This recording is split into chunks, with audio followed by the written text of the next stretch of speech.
Time to work on your summer body. What you talking about, bro? It's January 1st, man. Happy time to work on your summer body. Bro, why you talking about summer, man? It's New Year's Eve. Yeah, and it's time to work on your summer body. It's January, bro. Summer's not for like 6-7 months. We got a lot of time. You don't.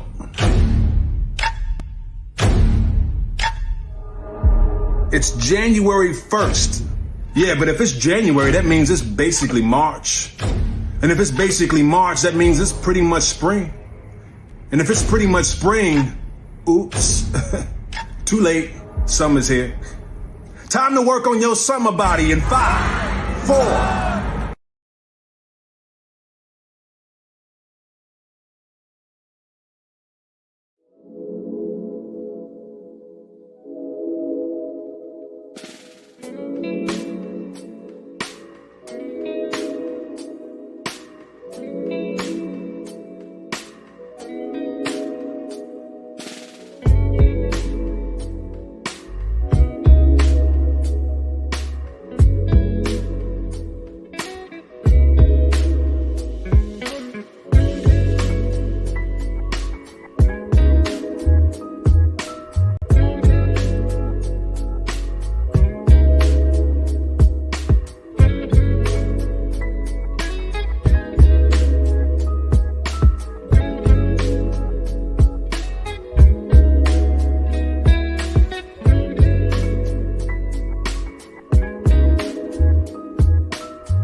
E aí, papai, o ninja do tijolo chegou, vamos embora, pega a visão.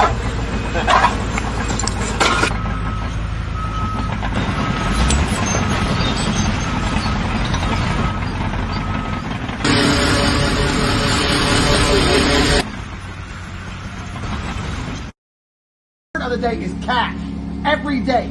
Cream. Cash rules everything around me. I'm flexing. It's Friday. In the Lambo. About to go spend $1,000 on dinner. Spend $20,000 in the club. Fuck 3 bitches. And I'll wake up tomorrow richer than I woke up today.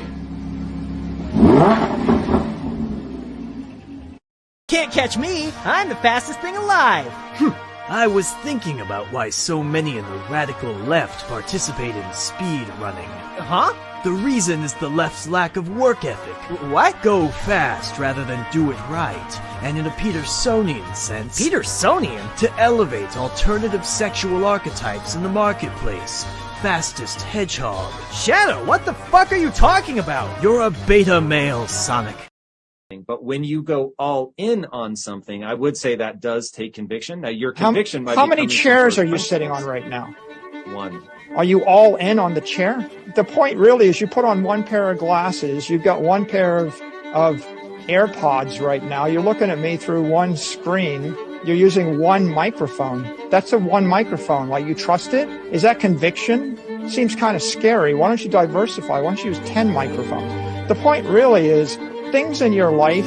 Do you drive in 10 cars at the same time or one car at one time? Do you drive down one street? Aren't you afraid that you're driving down one street? Do you take a different way? You know? So my point really is, if you're you get on one airplane, are you convicted? You put your entire family on the one airplane, aren't you afraid? There is no second best. There's no second best crypto asset. There's no second best, okay? Frogs are G's, bro. I've never seen a frog give a fuck, ever. Frogs are G's. He's on the lily pad. Safe.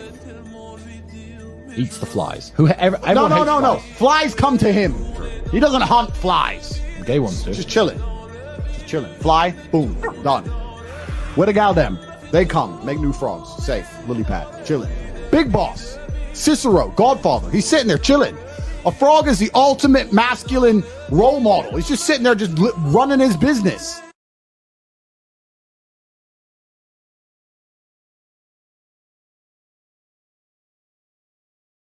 We're gonna sit here talking all night and we're gonna go fucking gamble. Let's fucking go. Money isn't real. None of this is real. This is just... It's free! It's free! What do you mean free? Free money. Lose it all. Lose it all. Andrew, I know you said money isn't real, but I am getting fucked.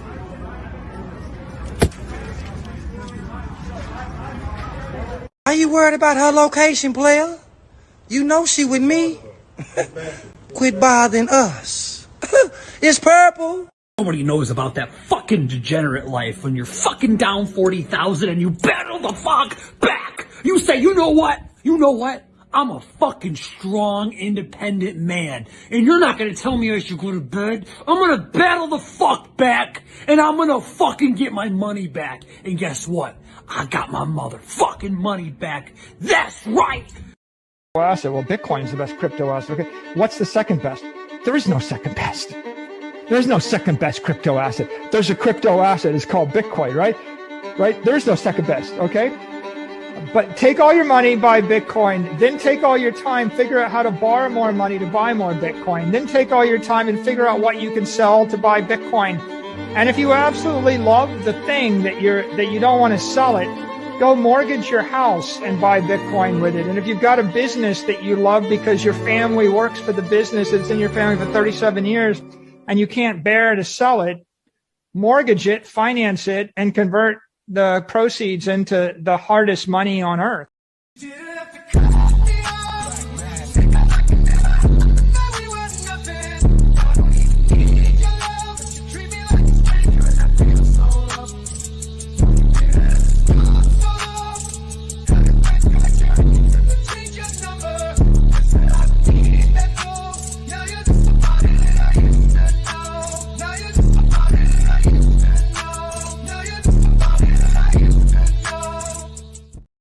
What is going on, you guys? It is Dollar Cost Crypto here with Ask Me Anything 42.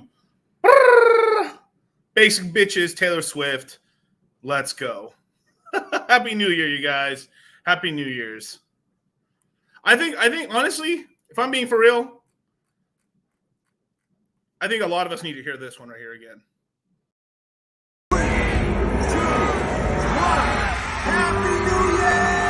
Time to work on your summer body. What you talking about, bro? It's January 1st, man. Happy time to work on your summer body. Bro, why you talking about summer, man? It's New Year's Eve. Yeah, and it's time to work on your summer body. It's January, bro. Summer's not for like 6-7 months. We got a lot of time. You don't.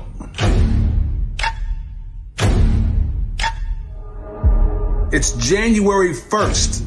Yeah, but if it's January, that means it's basically March. And if it's basically March, that means it's pretty much spring.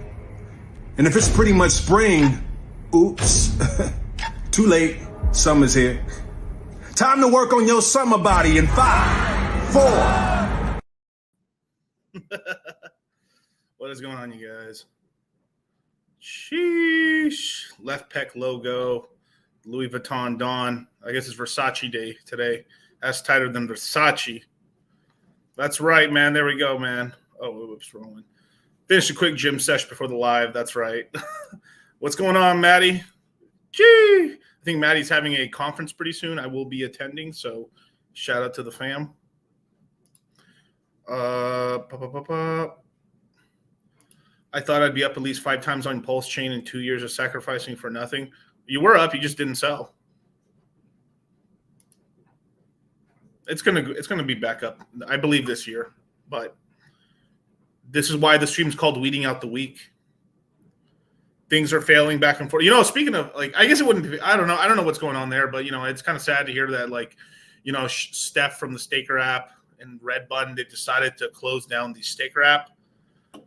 That sucks, right? I think they're 2 good dudes and everything like that. But, like, I don't know.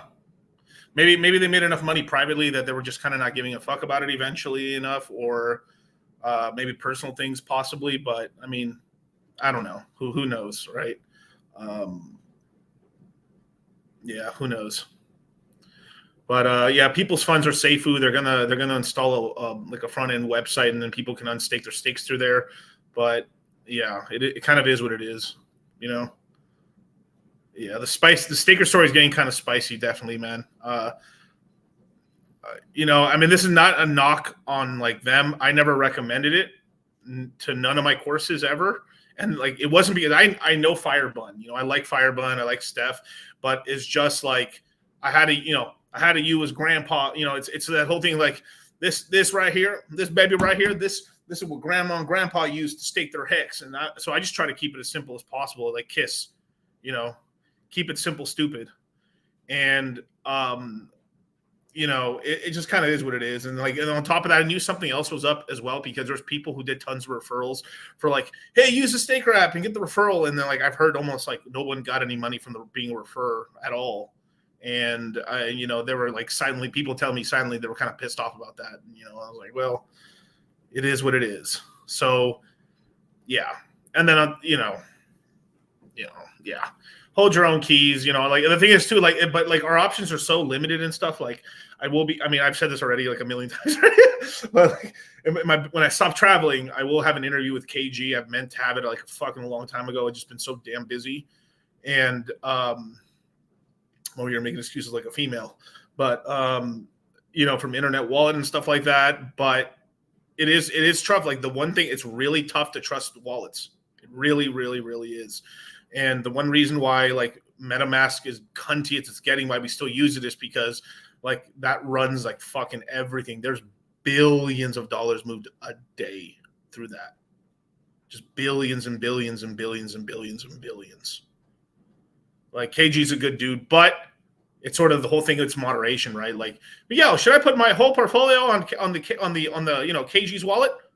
No, probably not. I probably have multiple wallets, but will I have it? Yeah, fuck yeah, I'll use it.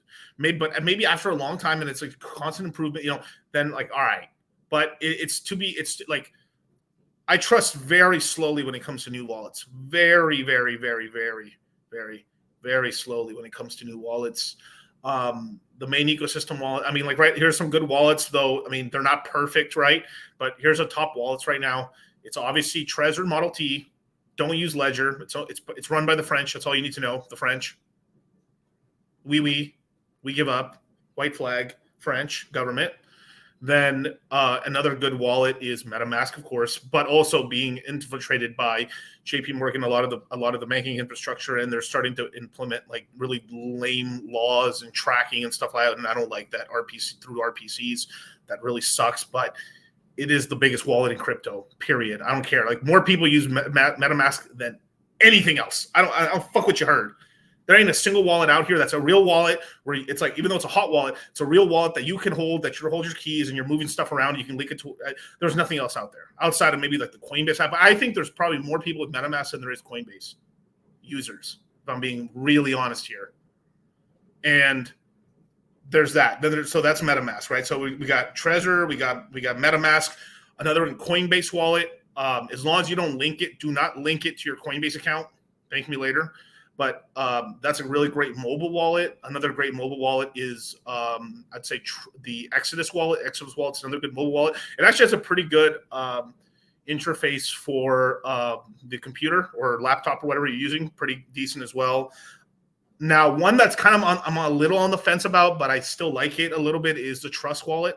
The Trust wallet, I've used it for many years. It's cool, but here's the problem: is that it's affiliated and kind of bought out by BNB, and if CZ has applied many times to get back, like he wants to go back to Singapore, he wants to get out of the US, and they won't let him. So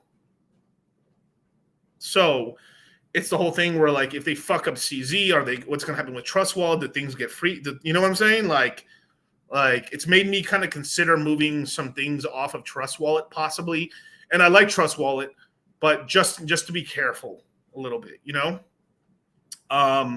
I'm a 33 life path. That's all you need to know, brother.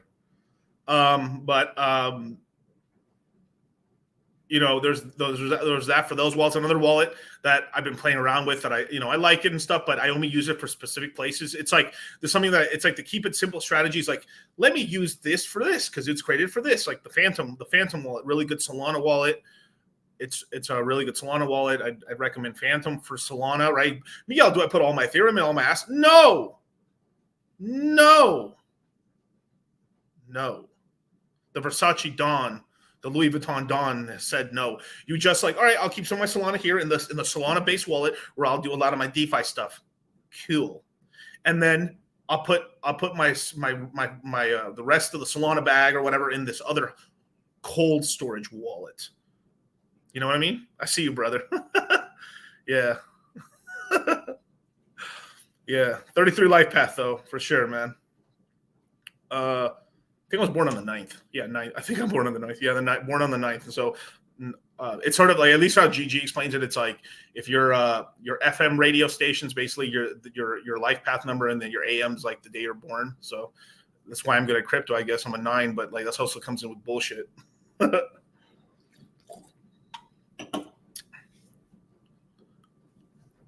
Let's see. Oh, that's what you meant. Okay. Being in Pulse is like I'm 14, what it looks like. Look what it's done to me. And for people who don't know, I got some incredible memes. It was a bad year because look, I'm only 14. Look what it did to me. 14 years old? Yeah, 14 years old. And look what I look like. For crying out loud. Look what it's done to me, bro. I used to be sexy. I'm a stallion, baby. Another big rule for you guys, right? Another big rule, right, is exchanges. How many should I have? All of them. Open an account with all of them for both onboarding and offboarding. Like here in the United States, every single one of you guys, haram if you don't do it. If you're here in the States, I'm gonna beat you with some stick I got somewhere. I got something to hit you with, right? And you better be opening a Coinbase account, a Kraken, a Gemini, but Gemini, an Earn. I know. We're not using them to like, let me leave my Bitcoin. Hi, I'm a white collar idiot. And let me buy Bitcoin on Coinbase and stake it on Coinbase. Hi, I'm an American. You know, those, I forgot, I was watching South Park recently where they're like, the Asian dudes are making fun of like the Americans. And they're like, hi, I'll use my credit card. Right. And it's that sort of joke where they're like, I think I'll leave my Ethereum on here on Gemini Earn. No. But you use this, right? I'm talking about these are the top 4 American exchanges. It's Coinbase, Kraken, Gemini, Crypto.com. We open accounts to all to onboard capital. Maybe there's a coin on there that it's kind of hard. Like, that's the cool thing is that all these exchanges don't have the same coins. They roughly have about 80% of the same coins, but they've got some have coins that others don't. And that's a cool way if you like a coin there to get it. And then eventually move it off to a MetaMask or to a Trezor and wherever it needs to go. Right. Now there is Binance USA, but that's basically kind of been shut down for the most part. Right. But it is what it is. Yeah, I hate Coinbase having fixture issue with it's different for other people and stuff like that, man. I don't got to tell you, it's like I had this thing happen to me. This a long time ago when dinosaurs ruled the earth, right? Ruled the earth. This is back in early 22. I was about to throw in I think what was it? I was gonna throw like $100,000 into Hex. Back before there was E and P Hex, there was Hex, and I was just gonna onboard it through Coinbase and. During the bull market and stuff, I could literally move like $1 million to Coinbase, no problem. There was this day where they literally cut everyone down. I don't know what happened. It was just at the beginning of 22, they literally cut me down from like $1 million in to like 25,000.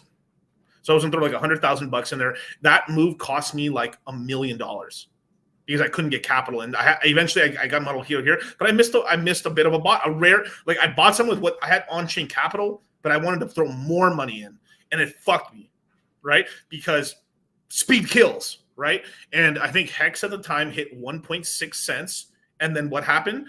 It pumped up to over 10 cents. Cost me a lot of money. But anyway, I digress. Thought corn was the only thing we needed. Well, you need a lot. You have different coins. Here's the thing.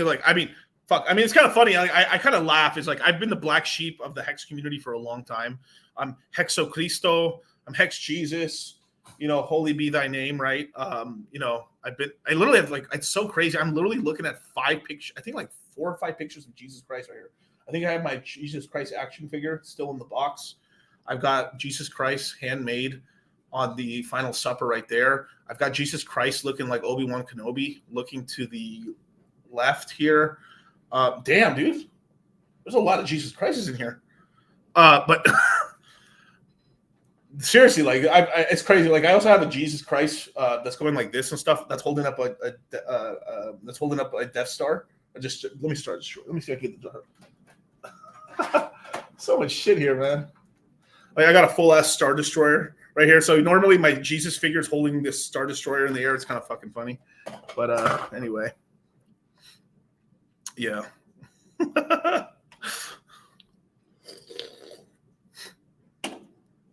But you ain't Latino if you don't have Jesus all over the house. It's very true. I got Santa Maria somewhere in here. It's probably over there. We usually in most Latino households, you have, because you're Catholic, you have usually 1 or 2 pictures of the Jesus' mother and stuff, La Santa Maria, but a lot of Jesus for sure. Bro, Somi has been such a bear lately. I don't know. It is what it is. Everyone goes through cycles. There's times where I'm bearish. There's times where I'm bullish. I'm always a perma-bull, but there's times where I'm dude, I've got so many. Thank you guys so much for all the kind messages over the break and stuff, over Christmas and New Year's and stuff. I had a lot of people tell me thank you so much for calling the Solana top. You're welcome. And I called that shit from I think it was $70 or $60 on Solana when they hit that. But yeah, man, I appreciate it. But yeah, a lot of people are sad right now because obviously the stake wraps closed down. There's a lot of I told you so's. There's a lot of oh no, a lot of damn, that sucks, which is the right. I think that sucks.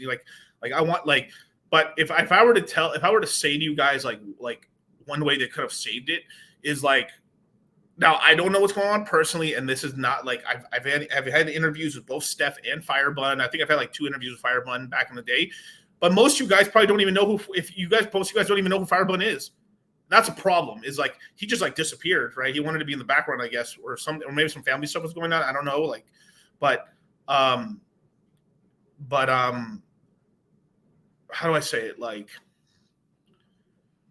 Steph and them were barely doing any interviews at all. And the thing is, look, at the end of the day, whether you have it's attention, like if you have a social media account, right? You're trying to get more like it's not like you're trying to get clout, but more you're just trying to keep eyeballs on you and basically like stay relevant or kind of like in the newsfeed. Like, oh look, they're still doing stuff. Cool. People want to know you still have a pulse, right? And like here's what's going on is like Steph could have 100% done more streams. Firebun could have done a stream here and there and stuff. I'm not saying they could have done a weekly stream, but like they could have done like a bi-weekly stream or something like that, or just made a couple more rounds. But like that's one big thing is like, you have to keep, pounding the drum. And then two, I think a lot of people were kind of mad at them over like the rollout, and like I think it was kind of bullshit. Like people shouldn't have gotten mad. Like, what, you're trying to charge for an app? Like well, they have to make money somehow and stuff. Like and if they're charging like fucking no money, I think it was like $5 or something like that. Like who cares? Like fuck, it's to keep your shit safe, right? But they had and this is what a lot of people, the Steak Rap dropped the ball nasty. They literally had the whole community behind them, loyal, and they disappeared. Yeah, and I literally and this is like, I don't even know what Firebun is, dude. And I think Firebun's one of the great, like really great guy. I really like Firebun. He's a good dude, But like, I haven't talked to that fucker in 2 years plus. I last time I talked to him was in 2020. We're in 2024, bros. It may have been, last time I talked to Firebun may have been 3 years ago. Did Steph kill him? Like, I don't know.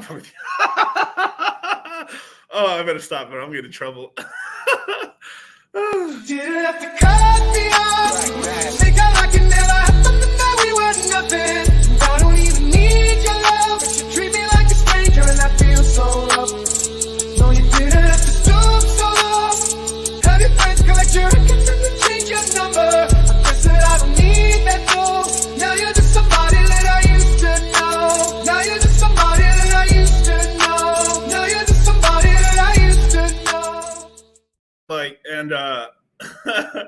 And I can almost tell you exactly when the community turned on Staker a little bit. Like I can almost tell you exactly when. It was around the time of the launch of the Hedron with Alex and stuff. Is that like Steph was a notorious dumper of it, and like literally would just perma dump it, and it was just hurting the price a lot. And because it is what it is there and stuff. It's its own coins, whatever. But like a lot of people put a target on his back after that.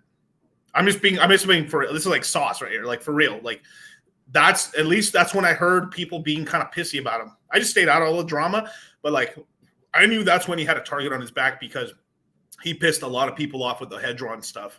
And from there, like stuff just they just started acting squirrely from there, possibly. But this is advice to anyone right here, you guys. Like I'm being very. And Steph was being honest about dumping it though too. He was, but he pissed a lot of people off about it, right?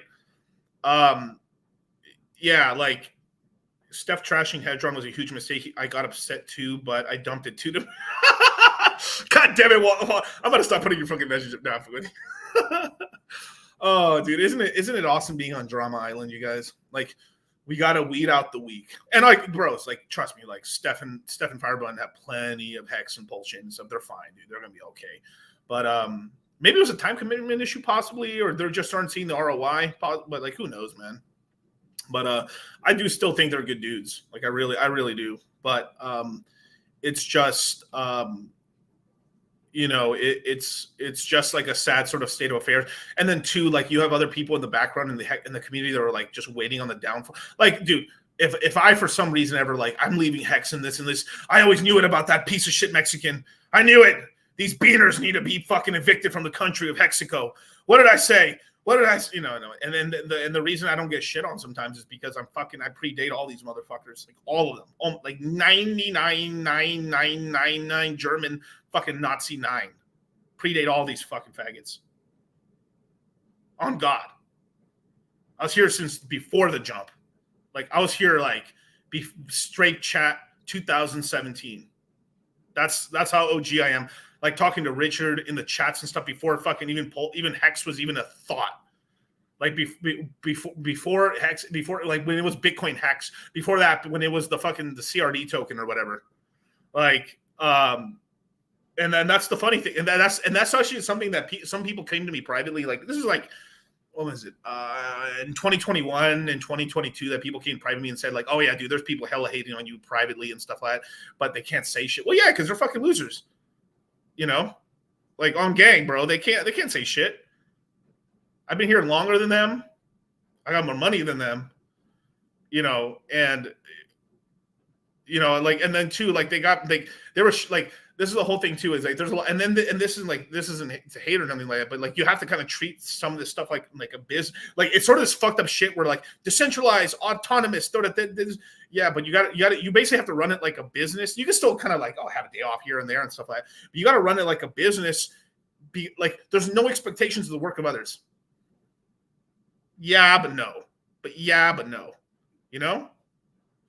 Like remember they were crapping on your name, Litecoin Moses. Of course they were. Of course they were. Like almost, I assure you, like 90% of the people with hex names today had a different crypto name. I promise you. They either had their name or some other shit, or like, and then crypto something, and then they changed it to whatever they have it today, right? I mean, like it is what it is. Like it's really true. You know, to how do I say it? Like, you know, if you're gonna have a project, and I've given this advice to a lot of projects, and they just haven't listened, and it's bit them in the fucking ass, and now they're like, how can we change this around? After the fact, like, okay, I got pregnant. Like, what do I do with this kid?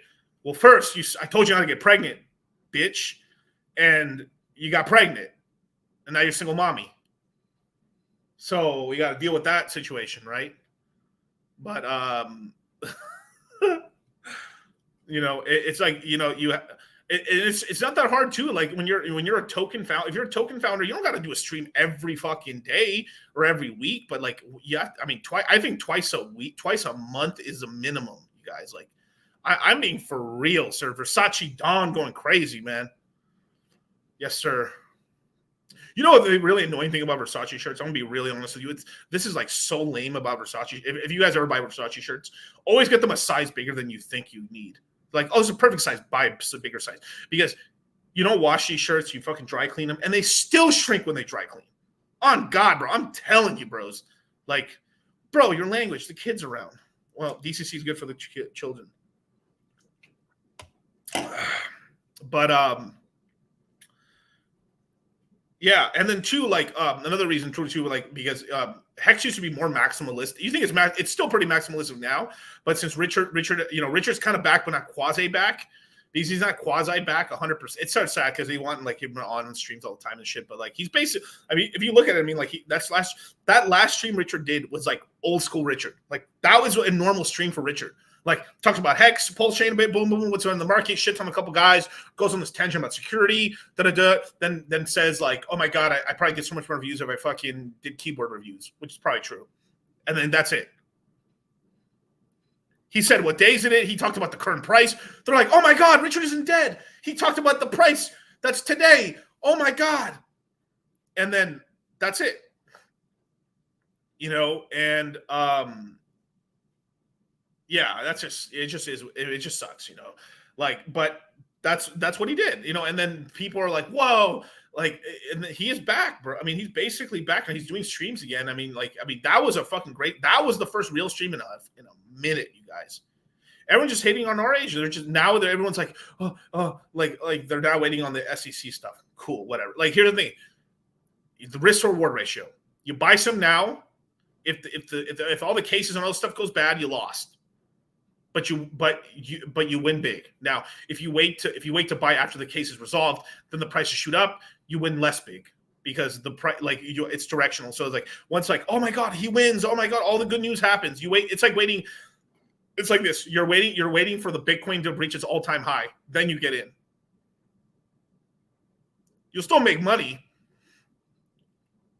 but you'll get less X's. So it is literally the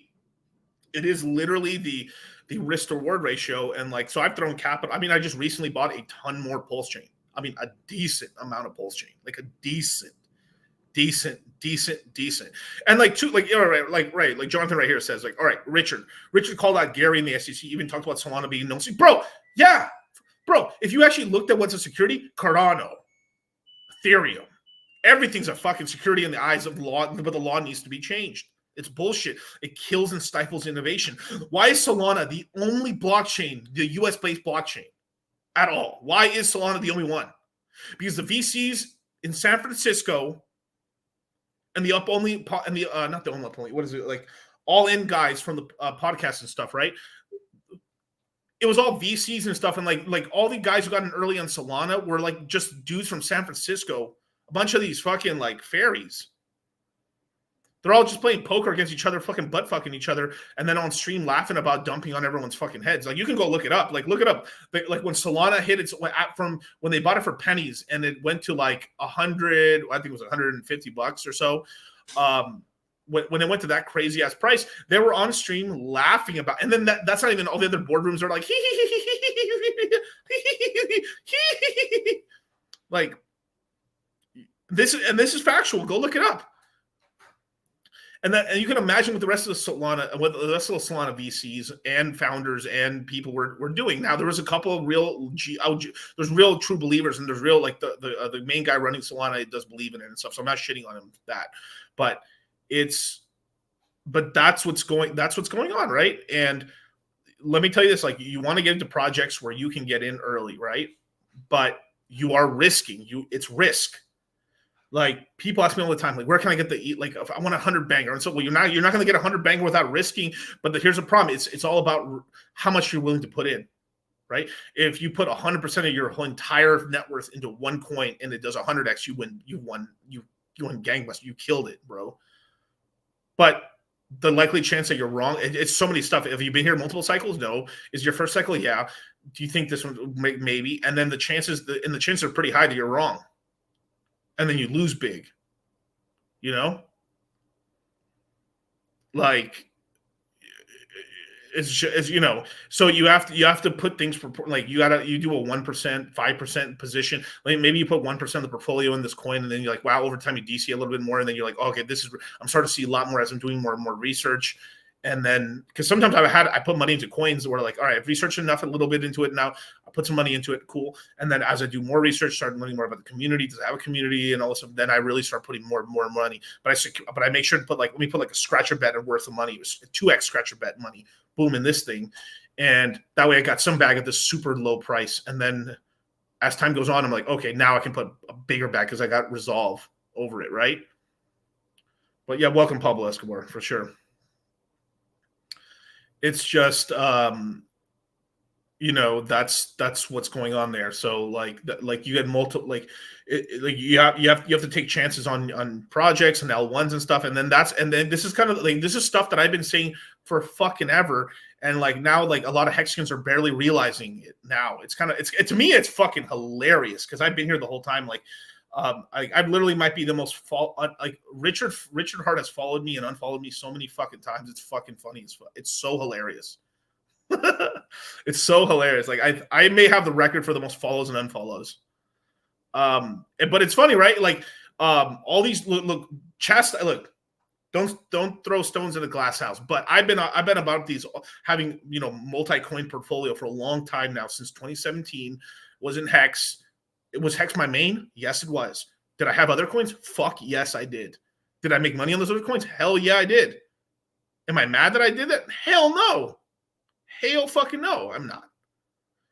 And because of these other coins, I've made money on this and stuff that I've got Solana, Phantom, I've got all these bags and stuff. And even bags that I had since the last cycle that I've been able to grow through the bear market, buy lows on them, yield farm them, keep growing them. LP rewarded and like my bags are massive now, and I've been able to then roll capital back into Pulse Chain on lows.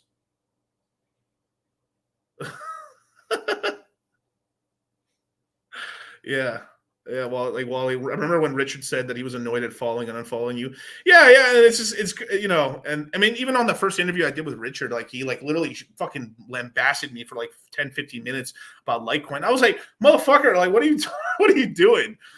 So And then he was like, "Oh yeah, you're cool. Yeah, never mind. I won't attack you anymore." And so I was like, "All right, yeah, thank you, bro. The hell."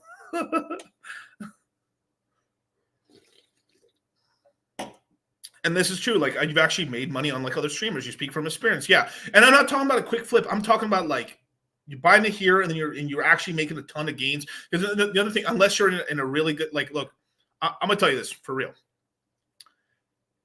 I know people who really have money, like really have money, hundreds of millions plus of dollars that have bread. And they literally laugh at people that move to Puerto Rico. They call them fucking idiots. They call them plebs. I've been in rooms where like they're just fucking laughing at island boys. Because these are guys with big real estate money. Big real estate money. They have ways to work around the system and stuff where they can live whatever they want in the United States and they're not paying shit in taxes anyway to them. But they, you know, they have lawyers, they got all the infrastructure, right? But for some people, for a lot of people, that actually is the correct move to go to Puerto Rico or go to a better jurisdiction. But dude, the amount of people that I know that moved down to Puerto Rico, the amount of people that I know would move to Puerto Rico are trying to move back now, but they're waiting their 3-year limit and stuff. Because like when you move to Puerto Rico and you sign the contract, right? I live here now. If they catch your ass not living in Puerto Rico the full like year and a half in a day or so, I mean the full half a year in a day, like then if you could be on the last year, you'll have to pay back taxes on all the other years. Like Peter Ship's an island boy, yeah, for sure. But the thing is for him, like there's different things. It's all about lifestyle, and a lot of people moved it just for the like. I know a lot of times you got to make the financial, like at the end of the day, you're a man, right? You're a man, right? Wish I had like a little fucking razor here. I'm a man. You have to make the decision for your family and what's best for your life and stuff. But a lot of the people, like I'm gonna keep it 100, right? I'm gonna keep it 100. A lot of people move to Puerto Rico are a bunch of gringos that don't speak Spanish, that mostly didn't have any game at all when it came. Like they were fucking passport bros essentially. They didn't really like. I mean, they weren't fucking getting pussy anyway in the States. And they moved to Puerto Rico, obviously for tax reasons and stuff. Cool, and they're in a I wouldn't say a developing nation and stuff like that gets destroyed by hurricanes all the time, and they don't really speak Spanish that well and stuff like that. If you're single and you like Latinas and stuff, it'll work for you and stuff. But what ends up happening is that eventually infrastructure starts pissing you off. I know guys were really running some crazy stuff down there that like just fucking hated it because the internet kept going out. And I'm talking about they're living in the best places in Puerto. I'm talking about the best Durango, Dorado, and stuff like. I mean, you got $1 million fucking properties and stuff like that, you know. And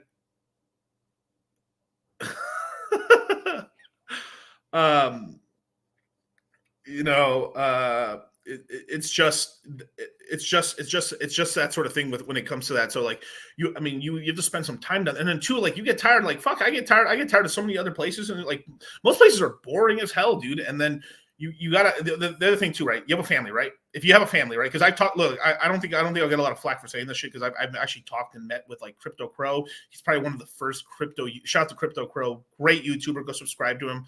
One of the tallest motherfuckers in crypto. I think he might be the tallest guy in crypto.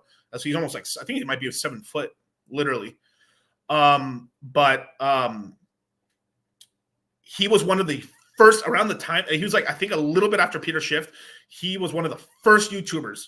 This, you know, big Cardano holder, moved over to Puerto Rico with his family, and he said it was a fucking shithole, and he had a fucking hard time at it. And his family fucking hated it. And I think he had kids and stuff, and they really hated it. So what ended up happening is he moved. He waited the time and moved the hell back, and it was a giant waste of time. I know some personal friends of mine who went down not just to Puerto Rico, another country. Like it's like making the move is a big. Like you're literally better off either moving to fucking Nevada, Texas, or Florida because you're still in the America like game essentially, right? And by America game, that means infrastructure, more or less same community, just a little different spices everywhere. And your life is normal, you know, to what you're accustomed to, right? But you have a better tax situation. Actually, and on top of this stuff, like a lot of locals don't like because the other thing too is a lot of the local Puerto Rican dudes and stuff on top of it know that you're like their chicks are just getting fucking dicked down and shit. Oh man, dang dude, I gotta hit him with something. I gotta hit him with a little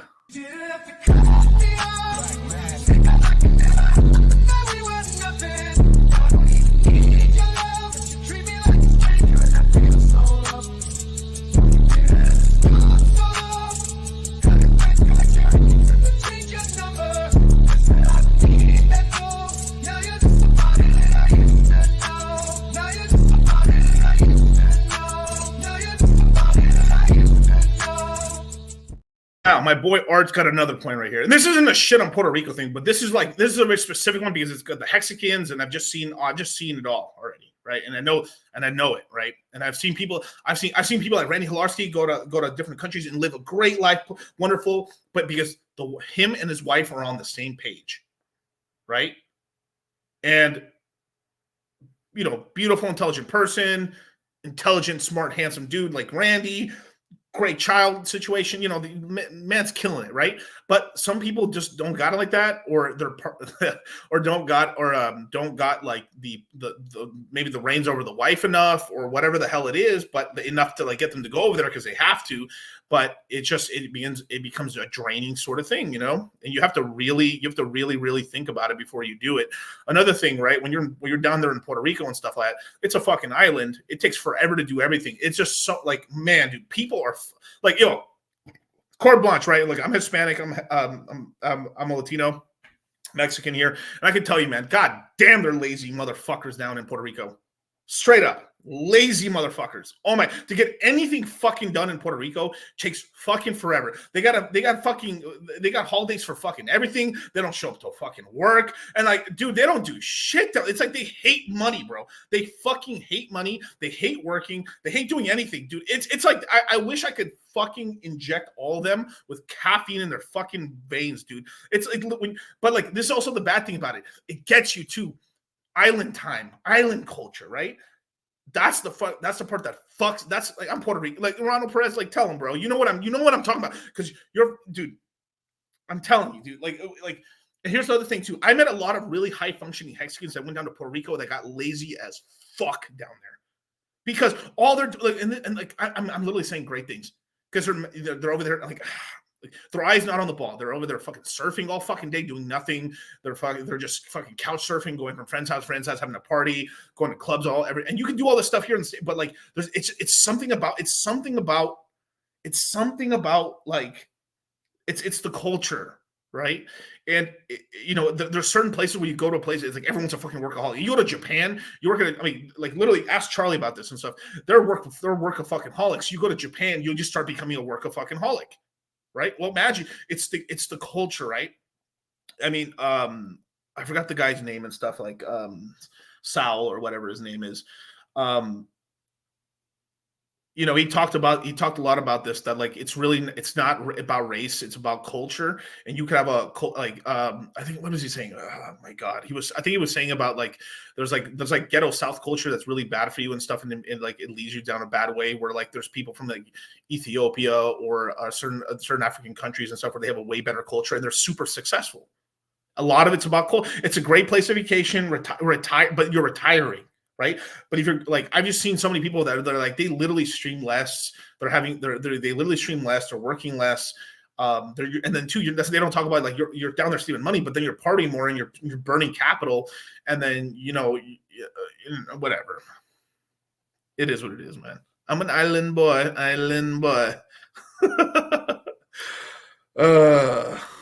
Fucking hilarious, man. Most Latin countries are like that. Yeah, like it is them island boys, right? No, but it's true. Yeah, Randy's a smart guy, freedom loving, love Randy. And so, yeah, Randy's a great dude. I love Randy. Randy's my G, bro. I've been good friends with Randy for a long time. I think Randy's a great guy.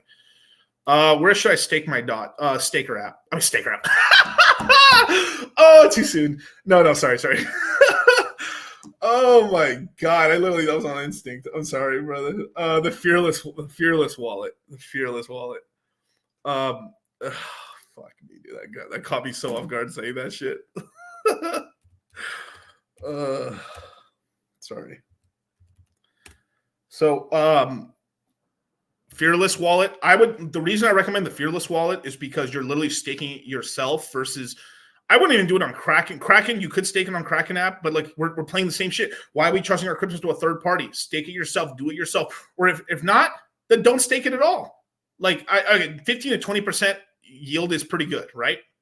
But is it worth losing my whole bag over? And two, the prices are still cheap. You can buy more, right?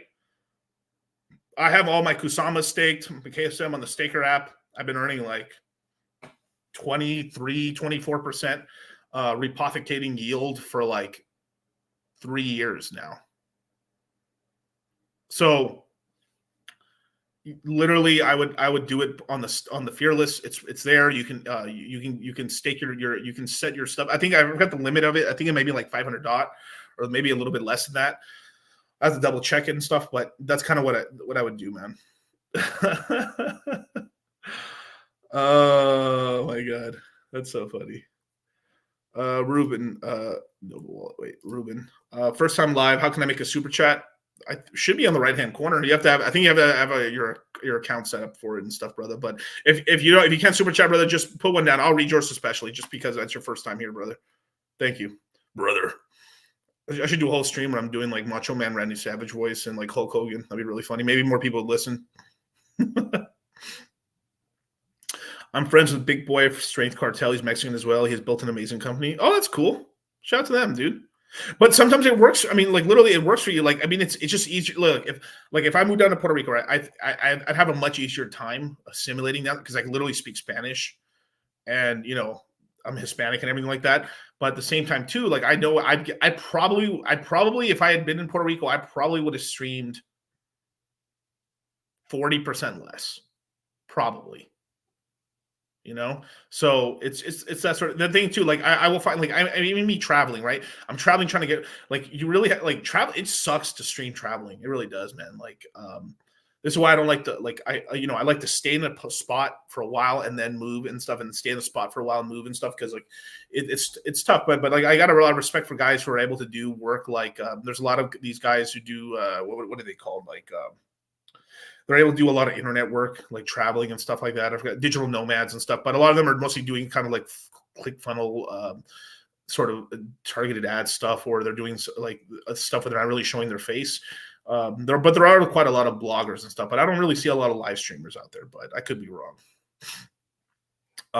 What do you think about the IRS ruling on airdrops? It's bullshit. Hopefully it goes down. I mean, hopefully it doesn't happen and stuff. But like, I mean, there's this whole thing about $10,000. I mean, we just need to stop all this stuff. Like, it just needs to be stopped. Like, it wasn't until like I think it was like 2006 or 2009 when like finally like Amazon.com stuff was finally sales taxed.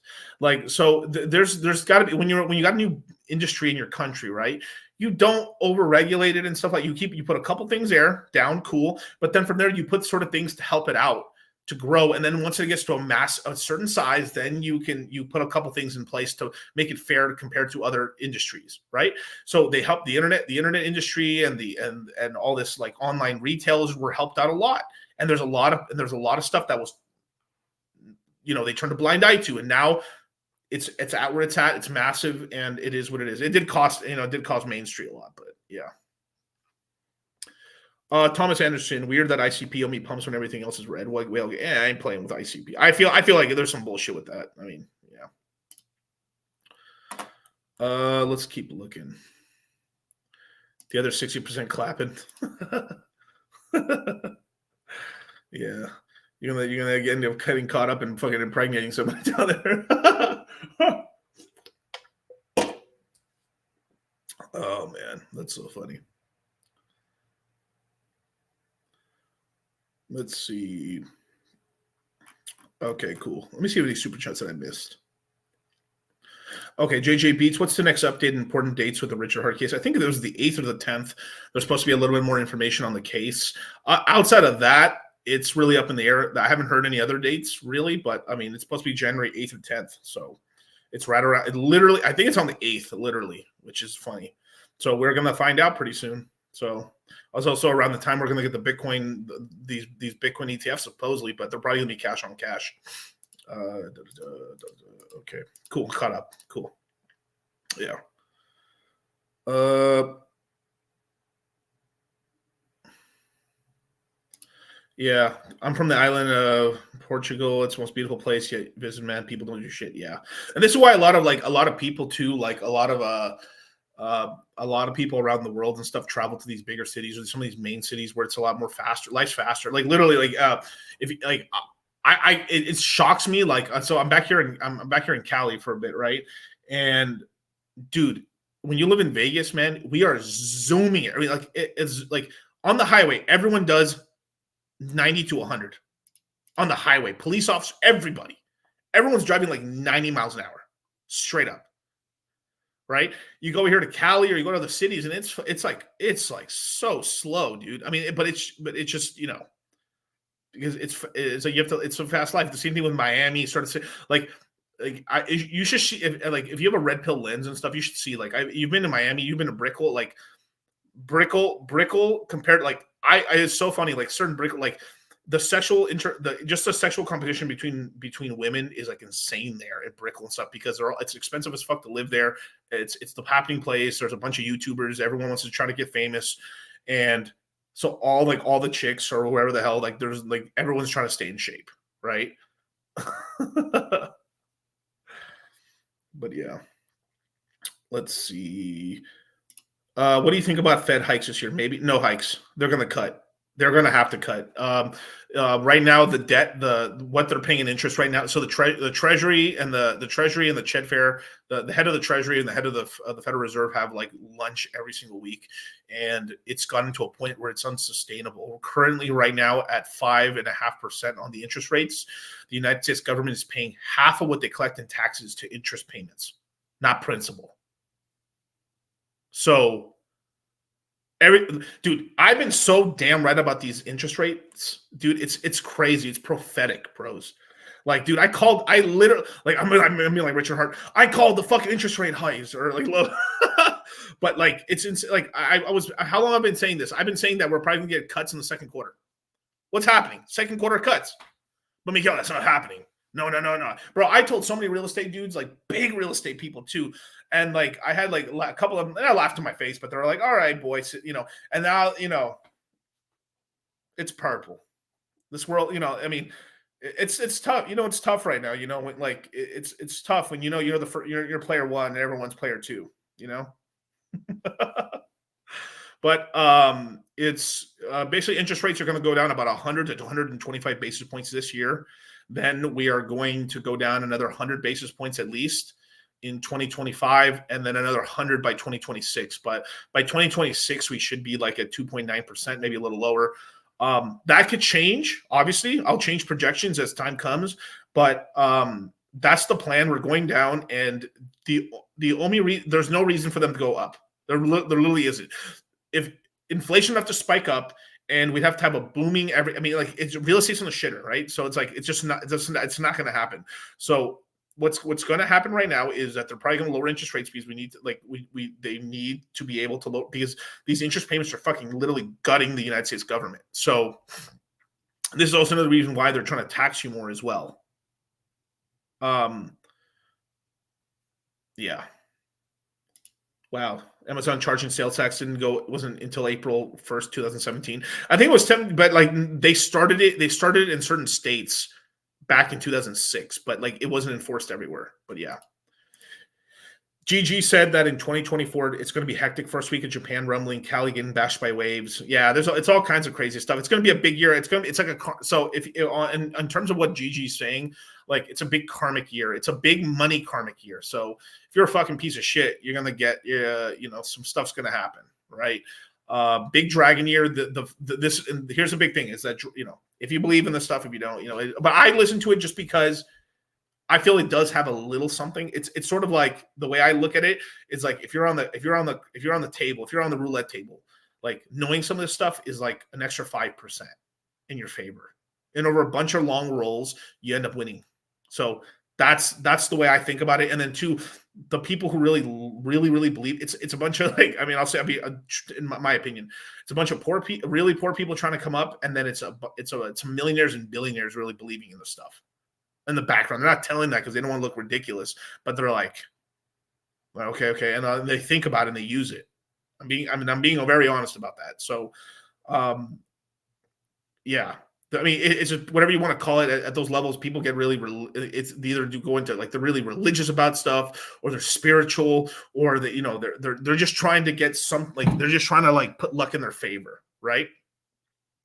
Now, and then two, the reason they work. Now, if I was thinking about in a logical sense, why it might possibly work is because a certain subsect of the population believes in it, and because if you can use it to your advantage to take advantage of what other people blindly believe and like also are trying to take advantage of. So it becomes sort of like a self-fulfilling prophecy. It's sort of like charting a bit, where like you see the chart and you see where and you know where it's going to go because you know how humans act, and that's where it can give you an advantage. That's the way at least I think about it. Right. But yeah, it's going to be a pretty crazy year. Obviously, Jerome Powell's a dragon. So the Fed's literally in the driver's seat right here. So I think real estate really starts popping back off in 2025. But yeah, I'm witness to this, DCC. Yeah, it's that sort of shit. Like, millionaires don't study astrology, billionaires do. Yeah, because it gets to a point where like you get so fucking wealthy, you're looking for more like crazy info and edges and stuff. Like, imagine you're making $1 billion deal and you're like this is what I say. This is why I say to students all the time. Like when your portfolio grows really big, right? When you have like a multi-million-dollar portfolio, one little play. Let's just say you put 50,000. Like when your portfolio gets big enough, right? A 5% move, like, all right, if you have $1 million portfolio, 50,000 in order to invest 5% of your portfolio, it's $50,000, $50,000, and $50,000 into a coin that's correct can turn into millions of dollars for you, right? Or hundreds of thousands, or like little. I mean, it'd be hundreds of thousands, really, right? And that's what it is. That's literally what it is. So this is why, like, when you get richer and richer and richer, you can afford to pay for not just courses but information, because you're just looking for like an edge, or like, oh, that's a good play, that's good. It becomes a number, because whatever they're mostly, unless it's ridiculous, right? But like whatever they're charging is chump change. It's just like, let me pay, boom, boom, boom. Okay, cool. This is why this is why people pay for education, because it's a shortcut. Speed kills to get to it.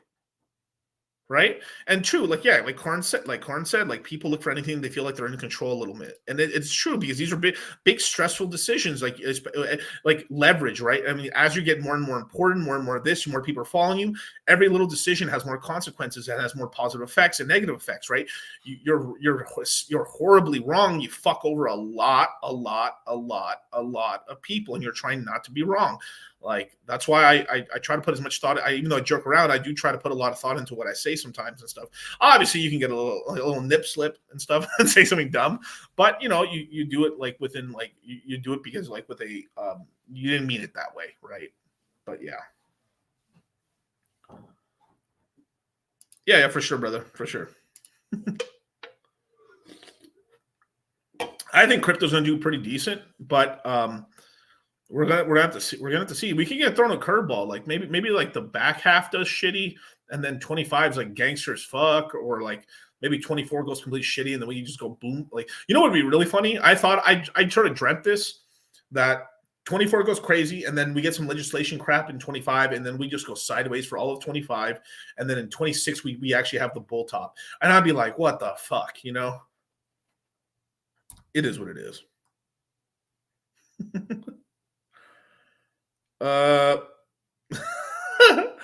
Yeah, next to the dollar chat. All right, so let me read Compton 310, brother. What's going on? $10 super chat. Let's see. Axis Alive was live earlier with Creed of Crypto. He mentioned that Pulse wouldn't see a 10,000 bull run nor a 20x by half. By half of the piece of the Nasdaq position. Yeah, well, I mean, I've said this earlier. I wouldn't do a 10,000x because it doesn't have locking features with it. The reason Hex got a 10,000x is because you could lock a large portion of the supply, right? Like dynamically rise, like probably the OA owns as much Pulse chain as it does on a percentage basis within a 2-3% margin of error to Hex. So what's the big difference here? Well, a lot of the liquid Hex is staked 1 to 15 years. Right, mostly in the 1 to 5 years, and then a lot, and then from there, right? So there's less available supply, and then on top of that, liquidity pools are smaller, so you could get a very high 10,000x price. That's why my prediction on like where the top end for Pulse is going to be is like 3 cents, because that's 1,000x, right?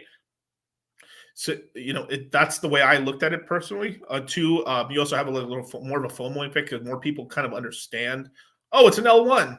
Like so this is a fucked up shit. Like we'll get a lot of outside capital at some point into the Pulse chain ecosystem, because banded capital, these kind of like guys are like, well, these hexagons are stupid as fuck, but like Ponzi's do pump hard.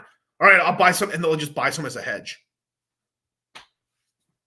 And a lot of hedge money rotates, so yeah. I don't know Creative Crypto. No, shout to him though. Access for sure, man. Let's see. Let's see that. Nor at 20x by the half, because can you reiterate that, Compton, in terms of what he meant by like 20x by the half amount of sacrificers? But thank you, brother. Let's see, Little Reese. I'm sending you $10, double it and drop 20x on Pepe X Blaze. Oh yeah. Yes, sir, bro. I think I did buy $100 of it the other day. There you go, brother. That's funny.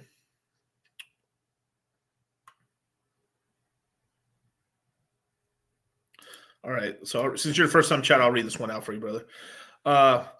Let's see. You've been a fan since the beginning of the year. What do you recommend the most with $1,000, $2,000? Recommend for max gains, buying the upcoming course, join Citadel, pay for prep. Oh, okay. So probably, honestly, the crypto mindset course is just in terms of like the most, like, especially your brand new, that'll teach you up. The Citadel is really great to like keep up the news, ask more questions, as well as if you're waiting in between to get into that, like, because it makes it cheaper to get the course later on in multiple courses. But the private consultation is once you have a portfolio and you're kind of like, you need to move things around, right? Like I wouldn't really recommend it if you just literally don't have nothing. Now, I do private consultations for people who are moving in a very large amount of capital in. That's different. But like if you're just like starting up, definitely the crypto mindset course. It's going to come out in January. Jump in there. It runs for about 3 weeks, and on top of that, we do like literally like flash webinars and all kinds of things for the guys for the rest of the quarter as well. So it's a lot of value for the dollar. There you go, brother. Blink if I should buy some more Pulse. I don't blink the whole enough. Yeah, I mean, I like Pulse at this price. I really do. I mean, it's good. It's a good price, but I'm adding to it as when I have extra capital here and there, and then I'm still adding to other coins in Phantom one. I'm aggressively adding to Phantom right now. But yeah, I like Pulse here. It's like it's not bad. I mean, literally, it's 61 right now, 17. Less than. I mean, this is a big deal right now on Pulse chain and stuff. Actually, EHEX has been really climbing on. Where's EHEX? Including where's EHEX? Yeah, it's about half. It's actually gained pretty well on it and stuff. I think it's like 55 right now. So it's half a penny to like 91% of a penny. Not bad. So for about $5,500, you get a million EHEX, or for $9,200, you get a million PHEX. That's how it works. I think this is 17,000 for $1 billion and 61,000 dollars for Pulse and stuff. So not bad. So stretch goals have always been like for Pulse, if you get 100 million, maybe 1 to 300 million for Pulse X, and then 100,000 or so, maybe 200-300. Same thing on like Pulse X, like get a couple 100,000 if you can here and there. That's if you're willing to do it in the portfolio and you're willing to invest in the ecosystem. I think you're in it while everyone's funding it out. So that's how I look at it. But this is not financial advice. At the end of the day, you push the green button, red button.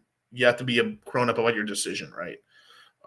It's kind of funny. Like like even though I was known for like, oh, Miguel's into all these L1s and other shit coins and stuff, I've been the one shilling the least amount of bullshit. Like it's so crazy. Like hexagons, I'm still homies with some, but like I'm looking at some of my like hexagon guys like on Twitter and on YouTube, like they're straight shilling dog shit, dude. Like I'm looking at them like y'all fuckers are like, what the fuck happened to y'all, bro? Like, damn, homie, in high school, you was the man, homie. What the fuck happened to you? I was like, whoa, dude. Like, they're showing straight dog shit, man. Basically everyone. I mean, I've said this on like a couple streams ago and stuff. Like, they're gambling on scratchers. It is what it is. Where is this? Let's see. That Pulse wouldn't do a 20x, but the Bitcoin halving because the amount of sacrifices that hold out a Pulse because bonus multiplier weekends were. Yeah. Okay, by then, yeah, it wouldn't be. It wouldn't be a 20x and stuff. I think at most of the market really pumps up. I mean, we'd probably be 50% above SAC, around there. So it could happen in the first quarter, like if because the halving is going to be in April, we could get a big run up in the market and Pulse could just get back up to SAC rate and above SAC rate. So we could be like at 150. Right now it's at 61. So we could do a 3x from here, chill out there. And I think the range would be like, we could maybe hit 210 and then come back down and we'd be chilling at 120 to SAC rate. And then there's probably a little flash crash to the 90s and then pop back up above. I think that's because that's what's going to happen. So it'll do like a 3x, go down to a 2x, hit a little below it, and then stay there at above SAC for a long time, and then finally go off again. So there you go. Watch it happen. I'm gonna come back to this video. Ha ha! I was right again. Ha ha! Yeah, and this is true too. They're gambling on scratches and shilling you to exit. Like I'm not like. Should I say this? Here, I'll be right back. I gotta think if I'm gonna say this or not. Because I just love living drama free. Like, it's just fucking so annoying.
E aí, papai, o ninja do tijolo chegou, vamos embora, pega a visão.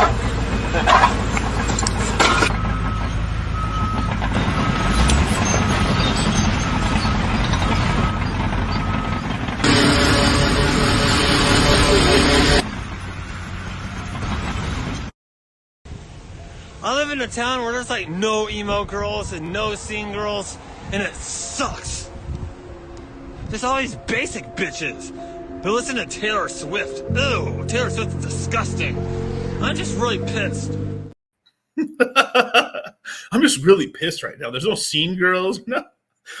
Dude, I was literally out with my family one day in Vegas, and we went off to where was it? Area 15. And I walked into me, Kyle, and my other brother, we were just walking around with the whole family. Just imagine the whole family there, 15 fucking plus people walking around with a mom and everything like that. And then I literally walk into a fucking goth rave. I opened a door by accident, walked in, and I walked into an entire room of goth bitches. It was crazy, dude. I've never seen so many goth girls in my life, but that was pretty cool. Anyway, enough story time. Basic bitches. Man, dude. Oh, we're killing it right now, man. Bam, bam. There's some hot ones there for sure. Big titty ones, small ones, everything, man. But a lot of weirdos too. Like the guy, the weird shit. It's like the dudes are the weirdest ones, bro. It's really weird, for sure. But anyway. It is what it is. So, in terms of let's see. All right, like I was saying, right? So, yeah, okay. Any tips about how to make your channel grow? You have to join another community or something like that, and then from there, make yourself a parent in there. And you basically have to be like not just one dimensional, or it depends in crypto. Then you would have to be just hyper niche into one coin, is basically, and keep uploading pretty much. But yeah, that's kind of what I think. That's kind of what it is. Now, all right, let me talk about this. So, I mean, recently, obviously, it's unavoidable. Everyone's like going crazy about Titan X, right? And it does freak me out a little bit. You know why? Because everyone's now talking about it. That I literally feel the top's in on it. Not that it's going to fucking rug or nothing like that, or not that there's some fucking bug. More life like it can start, and like basically they're going to start losing steam soon, because everyone that was going to get into it has basically got into it already or been chilled into it already. And the only way that they're going to be able to pump up the price or keep up this whole thing up for a little longer is basically have to launch another token in order to cause like either a farming thing, or you have to make a sacrifice for another token in order to burn supply up. They're going to have to do something like that in order to keep the price up. If they do that, then they can keep going basically. But yeah, not to knock it. I mean, people looked at it and stuff. It's like they haven't found any way it can rug or bugs. It works and stuff. But like, be careful, you guys. Like, bro, guys who are really late on that coin are talking about it now. You know what I mean?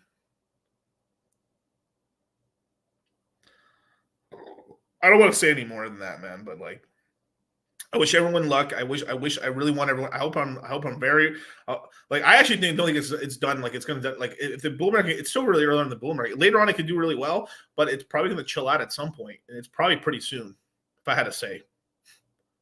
So,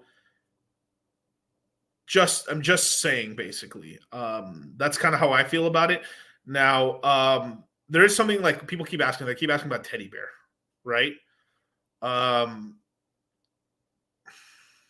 Yeah, so people keep asking about Teddy Bear and stuff like that. Now, I don't have a problem. I don't have a problem with B Roots or anything like that. Actually, I think he's cool and stuff. He's doing cool things. He's going on shows and stuff. But the only reason I would like you can maybe, if you wanted to take a scratch bet on some of that stuff, the reason is because he's actually like the one way I'm actually would be a little more bullish on his stuff than I am actually on Titan X right now, as of right now, right?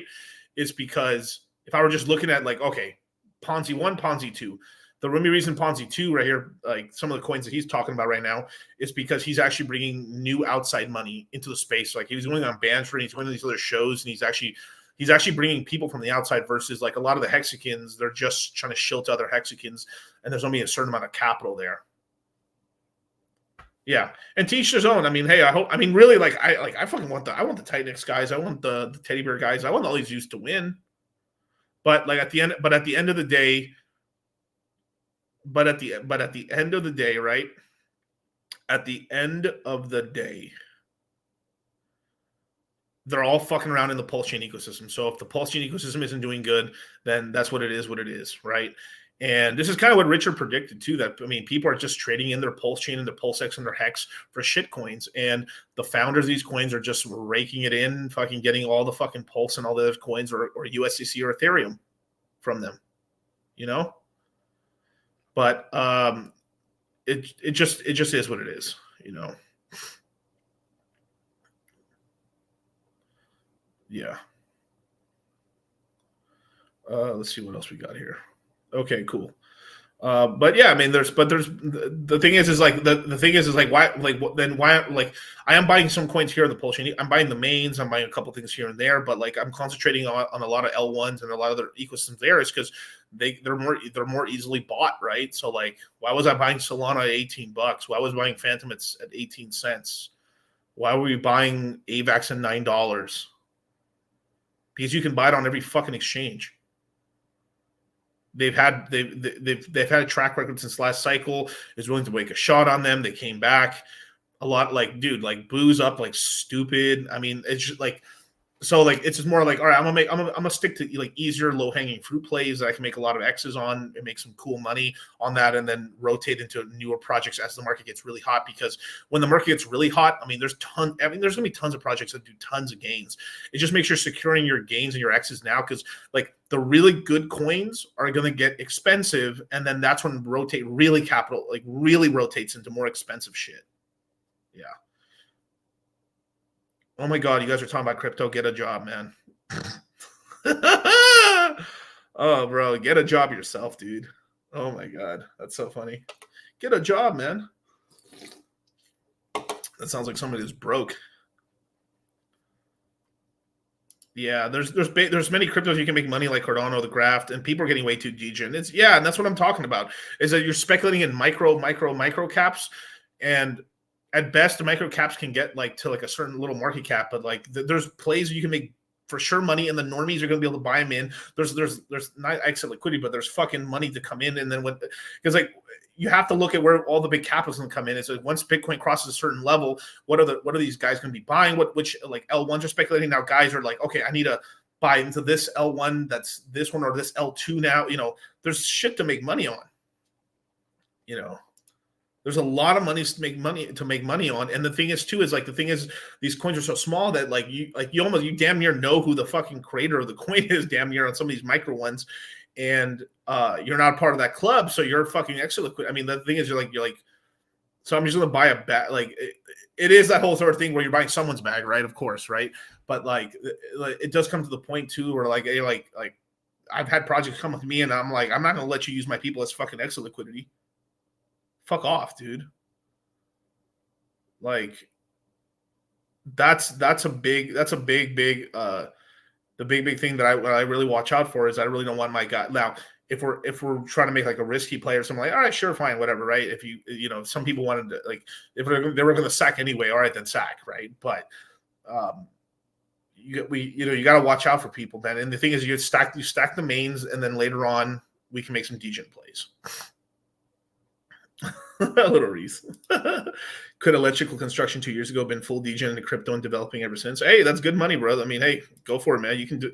There's so many few good developers out here, man. You're pretty good. Jim Cramer bullish, you guys, but oh yeah, of course. Whales done told all. Yeah, that's right. Gala fan, dude. I mean, like I like.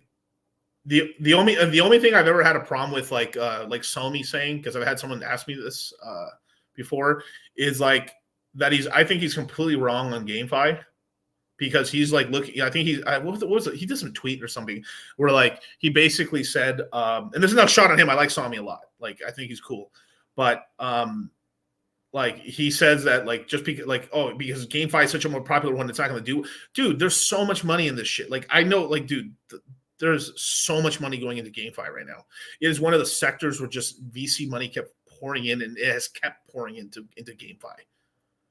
Dude, games are games are literally like one of the best use cases for crypto. I mean, the first I would imagine people had the first idea to make cryptos from video games. They were playing fucking RuneScape and like, oh man, I wish I could just sell my gold to people for real cash and shit. I mean, like it, because what is all this stuff, right? Humans give value to everything. If we truly believe that something has value, like if we all can agree this thing is valuable, then it's fucking valuable, because everybody wants it, man.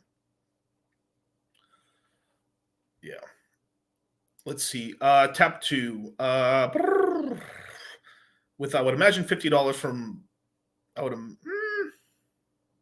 what country is that? Philippines, probably. But 153 Pulsa. Let's see. Pulsa. 500K, 50 Illuvium, 2K to DCA. What 3 should I stack more of? Okay, let's see.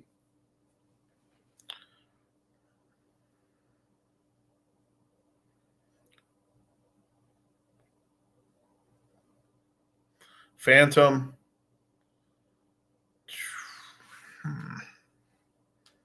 Obviously, you don't have a lot of Ethereum right now, but I know this is not your first cycle and stuff, so you can choose to be more degenerate if you like. But if you're brand new, you should be heavier in Ethereum. But like right now, it's the time to get into some of these alts and stuff.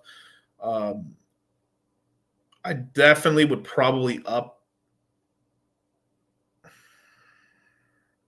Well, you already have a decent amount there and stuff. So I mean, I literally go Gala, Phantom, Illuvium on those three. That's the ones I choose for right now. Looking at this portfolio up to a certain point, and then if those really start going up and it becomes less of a buy, then I'd start looking into like if Pulse Chain and all these haven't pumped yet, then that's where you'd put the capital in. It's kind of going into where it's needed most or where your dollar goes further. Kind of value investing a little bit. But thank you so much, Tap 2, brother. Let's see. Famous perspective, top 3 GameFi coins other than Illuvium and IMX. Gala, Shrapnel. Shrapnel's one I haven't talked about much, but Shrapnel's gonna be a big game. It's a shooter. It's gonna be fucking huge. It's the only actually half decent shooter in crypto. It's gonna be like it's gonna be the COD killer. Fuck, get the fuck out of here with that bullshit. But it's gonna be pretty decent, and people are gonna like it and stuff. That's gonna be pretty big. The third one is like so interchangeable. There's so much shit like already, that I personally think like the third one hasn't come out just yet. Like, let me see if I can find it. Let's see.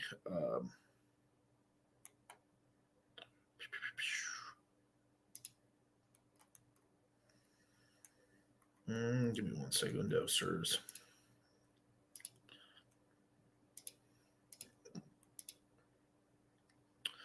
But I'm pretty bullish on Phantom. Phantom's going to do really well. Like a lot of this shit, like a lot of stuff's not like Sam. Get the fuck out of here. It's Axes, no.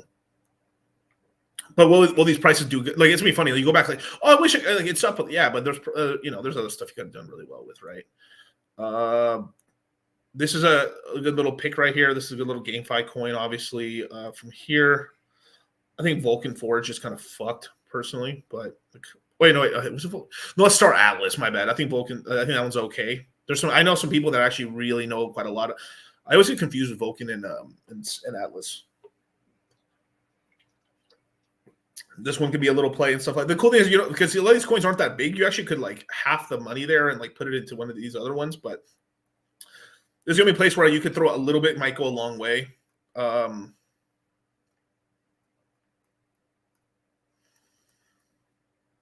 There's a lot of new games and stuff to erase. No, for us, because you're looking for like DeFi Kingdoms could maybe be there, but some people are very hesitant.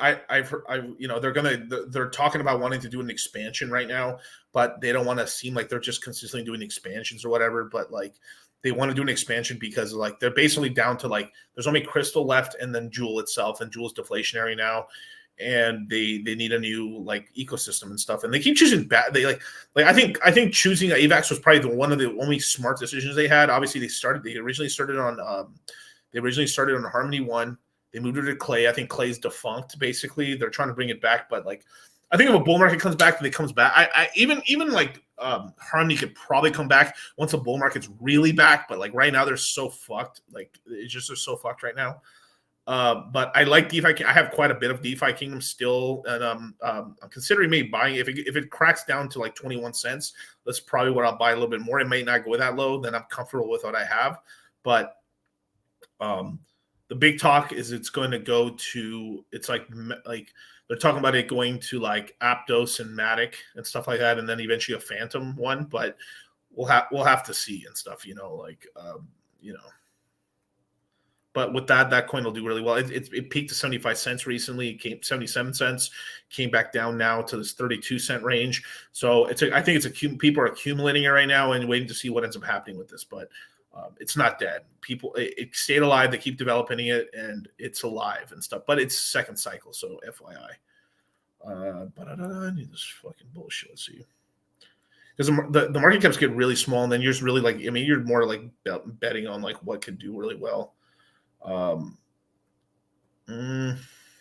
Yeah, for sure. Shrapnel, Gala, those are 100% right there. I would get into those. And there's a lot of games that are still like they just launched on L1, so they went over here. A lot of people are saying Gods and stuff like that, but Gods could do pretty well as well. But it's actually one of the oldest card. I think it's the oldest card game in crypto. It's got good graphics now. It's been around forever. But who knows with the tokenomics and stuff like that? I mean, like there's other stuff. Star Atlas is trade trash. Don't invest in this garbage. Nakamoto Games is another one right here. This is more of a Japanese one and stuff like that. They do have a Japanese connection. It's really hard to get into Japan.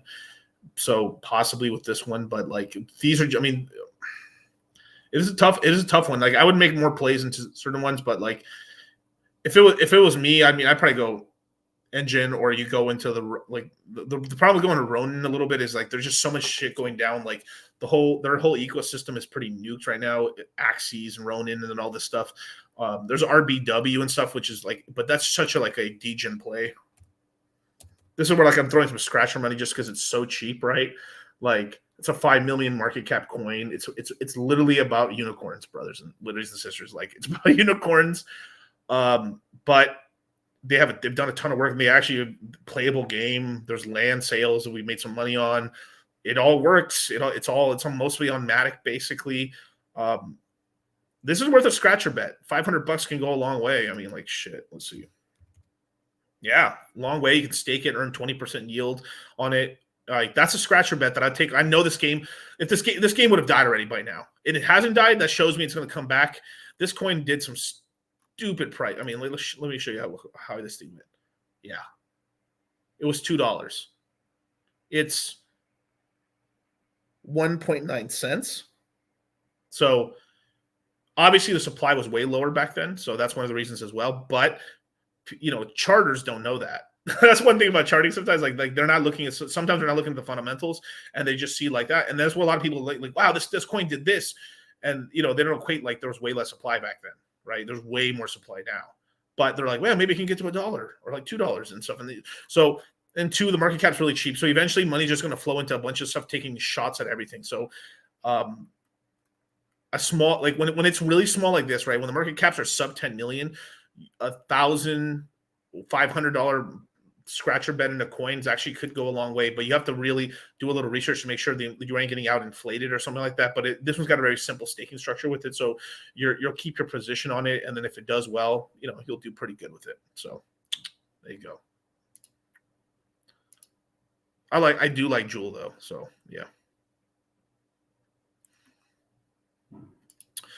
Let's see, Wakanda. Wakanda. So you sacrifice for Pulse and PulseX, you aspect to 10x, like some saying more like bearish. It's just I think a lot of people a lot of people are blaming the sacrifices for I could have sold here and made more money, but they weren't. A lot of it's copium as well. Like they actually locked in a lot of their hex gains that they probably would have never ever actually have sold it on time as well. Two, the sacrifices also help the hex price get higher. So it's kind of like, the dog chasing its tail, like which one's ragging which, it's a whole lot of that. And two, everyone was hex flexing at the time and stuff like barely anyone sold. Like I took some profits. I should have sold a little bit more, but I sold at really great prices. It went down. I still sacked this, of course, because I wanted to, but I mean, it just is what it is.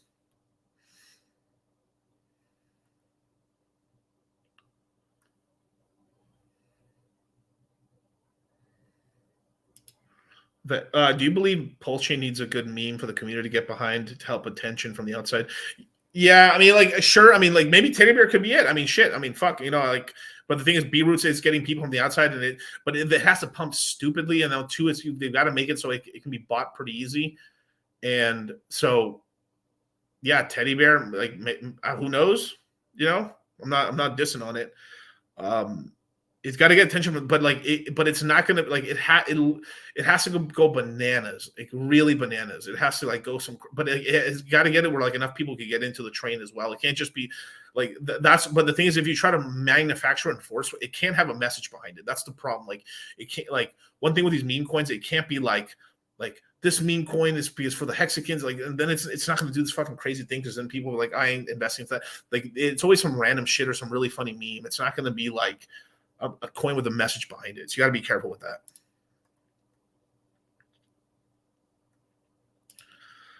that. Hey man, I have a Phantom Long 3X about to 1K open with liquidations 31. Do you think it's a good idea?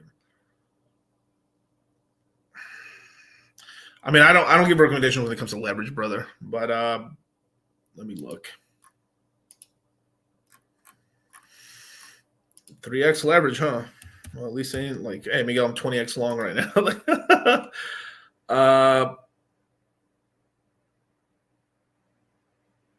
It all depends if we get a little dip right now. I mean, I don't. Well, I think you're safe until the 10th and stuff. It just depends on the news. Like, we can flip either way, but I think we flip positive. So I think you could probably make money on it. But like, man, you're gambling, brother. Man, it's up to you. It's up to you, man. Liquid. I think you're safe at 31. I don't think you'll go to 31 unless Bitcoin has to absolutely shit the bed, bro. If Bitcoin shits the bed, then yeah, you'll get liquidated on that. But I think you'll be fine. I think you make money on that. I do expect Phantom to eventually run up. Like, I think it's gonna. It's gonna run up pretty decent, I think. East-West connection. What do you think of AVAX? I think AVAX is gonna do really well, man. Something spooky. I'm starting to see shit. Daniele's coming back. I just saw that fucker on Twitter. He's shilling shit coins and multi-chain sort of things. I'm like, okay, Daniele's tweeting back. So man, the AVAX machine is coming back. It's coming back. The Italian mafia is coming back. So I've been starting to stack a little bit more AVAX. Still buying it, even though I bought it cheaper. I'm gonna buy a little bit more. I'm actually hoping for a bit of a dip because I'll definitely be buying. But I think AVAX actually is one of they have best cases for a really good chain. I actually think like in terms of like video gaming and everything like that, and we're like if you're a single video game and stuff, you're like opening up a branch on AVAX is super smart because you get your own chain. But besides that, I mean, I really think it's IMX for a second layer, especially if you're in Ethereum and stuff like that. But yeah, I think AVAX is going to do pretty good. Do you think DFK can go? I think it can now that it's going to be deflation. Now that the supply's out, there's no more inflation. I think it can get back to old prices. Yeah, it's still early on, but I mean, what's it at right now? And hit the like button, subscribe if you're just watching for the first time. Come on, man. Homie, yeah, I'm trying to get to 100K, baby. All right, let's look. Boop, boop, boop, boop. Can't spell Jew without saying Jew. That's right. All right, what's its all-time high? $22. My God, man, I'd be a rich man. Damn if it went to son. 22 motherfucking dollars. God damn, $22? Fuck me, dude. God damn, what'd I do with that much? Ugh. That'd be a disgusting amount of money. Oh my Lord. Well, if all the supply's out now, they can't print more of it. I think there's a little bit more, like very small little unlocks, just people who've forgotten some of their coins, but $35 million market cap. It's not crazy to see a game like this go back to as stupid as it is. It could go to half, people actually like it.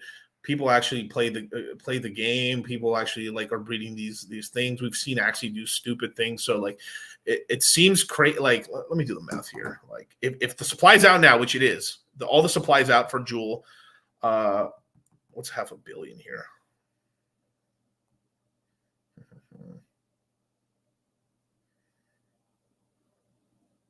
Yeah, it's about a 14x. 14x times, let's see, 31 cents. 440.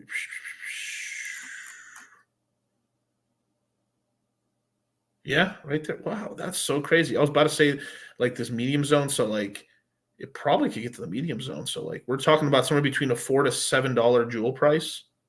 It's probably just because of these lows here, because these charting dudes always jack off to these levels. They're like, where is the lows? Here, and then here, and then here. So if this is here, that means it could possibly get to here, to here. So the range really is between here and here in terms of where it could possibly get. And that's a $500 million market cap to 700. So if shit gets really crazy and things go bananas, I mean, maybe $1 billion, but I don't think, who knows, man? It's just too early to tell. But $500 million is not crazy in GameFi.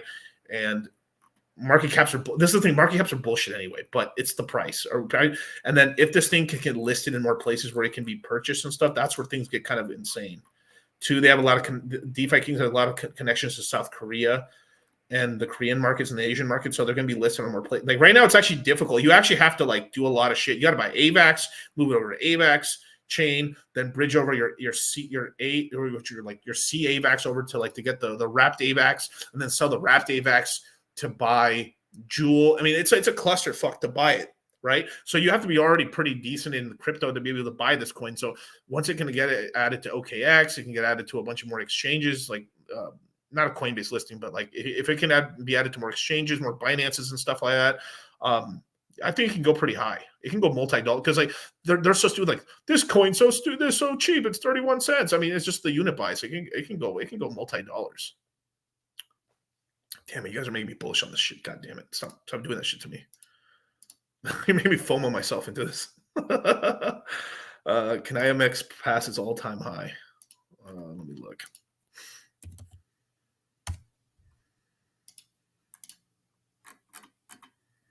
Yeah. I mean, it hasn't. I mean, it really hasn't. Oh, I'm not sharing the screen. Sorry. Let me share the screen. Where is it? Okay. Let's look at Max here. Bam. Yeah, launched probably less amount of coins. Went to $9. I mean, that's not really that much of a pump anyway. Into the like, what is it? The bottom was 30 cents. It's still corrected pretty decently, but it wasn't like a massive drop off really. So it probably started with like a couple 100,000 coins, and now it's inflating slowly over time. Total supply is 2 million. So there's still an inflation, but like if you look at it now, like most of the supply is out now. It's going to slowly emit out, but it's not going to be like this massive percentage move in terms of inflation. So basically, from here on, it's like it's going to be able to pump more and more because supply's out. Basically, interesting. Yeah, $9 is not that crazy. It's already like at $2, so it's like not that crazy. Let's see. If you're not into horse betting like Zed Run, D-Race is also good. Competitor, market cap smaller. Yeah, you can take a shot on it, but like, I mean, a lot of those, I've never seen those betting games really do well. I am taking a shot right now on Rollbit just because it's a casino and then, and everything like that. But like, even that's pretty degenerate. Like,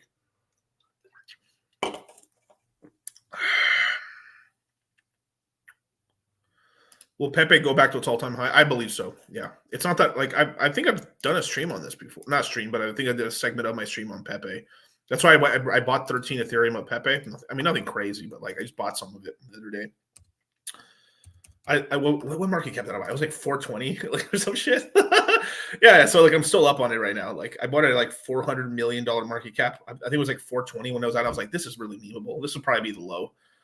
And if you look at the let me look at the max right here, right? Obviously, when it came out, I went, oh, shit, motherfucker, right? Went up to here to 37, and right now it's at 14. So it's down. It's literally down 60%. So that's not great. It's like basically a 3x the price. It's back to all-time highs. So can this get to all-time highs? I think so. It's literally $500 million. So it has to go to 1.5 billion. I personally think Pepe is a better meme than Dogecoin. Doge is okay. I mean, let's be real. Like, Pepe rules everything. Like, Pepe is out here, bros. Like, the frogs run everything, man. Frogs are G's, bro. I've never seen a frog give a fuck, ever. Frogs are G's. He's on the lily pad. Say. Eats the flies. No. Flies come to him. He doesn't hunt flies. Gay ones too. Just chilling. Fly, boom, done. Where the gal them? They come, make new frogs. Safe, lily pad, chilling. Big boss, Cicero, Godfather. He's sitting there chilling. A frog is the ultimate masculine role model. He's just sitting there, just running his business. You didn't have to cut me off. Think I like it never happened before we were nothing. I don't even need your love. You treat me like a stranger and I feel so loved. No, you didn't have to stoop so low. Have your friends collect your records and then change your number. I guess that I don't need that though. Now you're just somebody that I used to know. Now you're just somebody that I used to know. Now you're just somebody that I used to know. Oh. I gotta say one thing real quick because I had a guy in here just say this. I want to hear like literally think about like this. This is so stupid. Okay, right? And I'm not shitting on you, bro. But Pepe's trash scam coin, green face smiling, right? Like all these meme coins are trash. Let's be for real. All this shit doesn't do anything at all. It's a meme coin. Dogecoin is bullshit. Bullshit. Shiba Inu bullshit. Pepe bullshit. Teddy bear bullshit.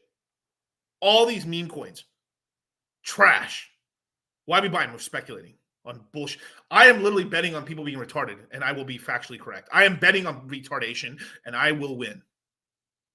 Because if I know anything in this world, people are fucking stupid as fucking dumb, and are willing to speculate on dumb shit.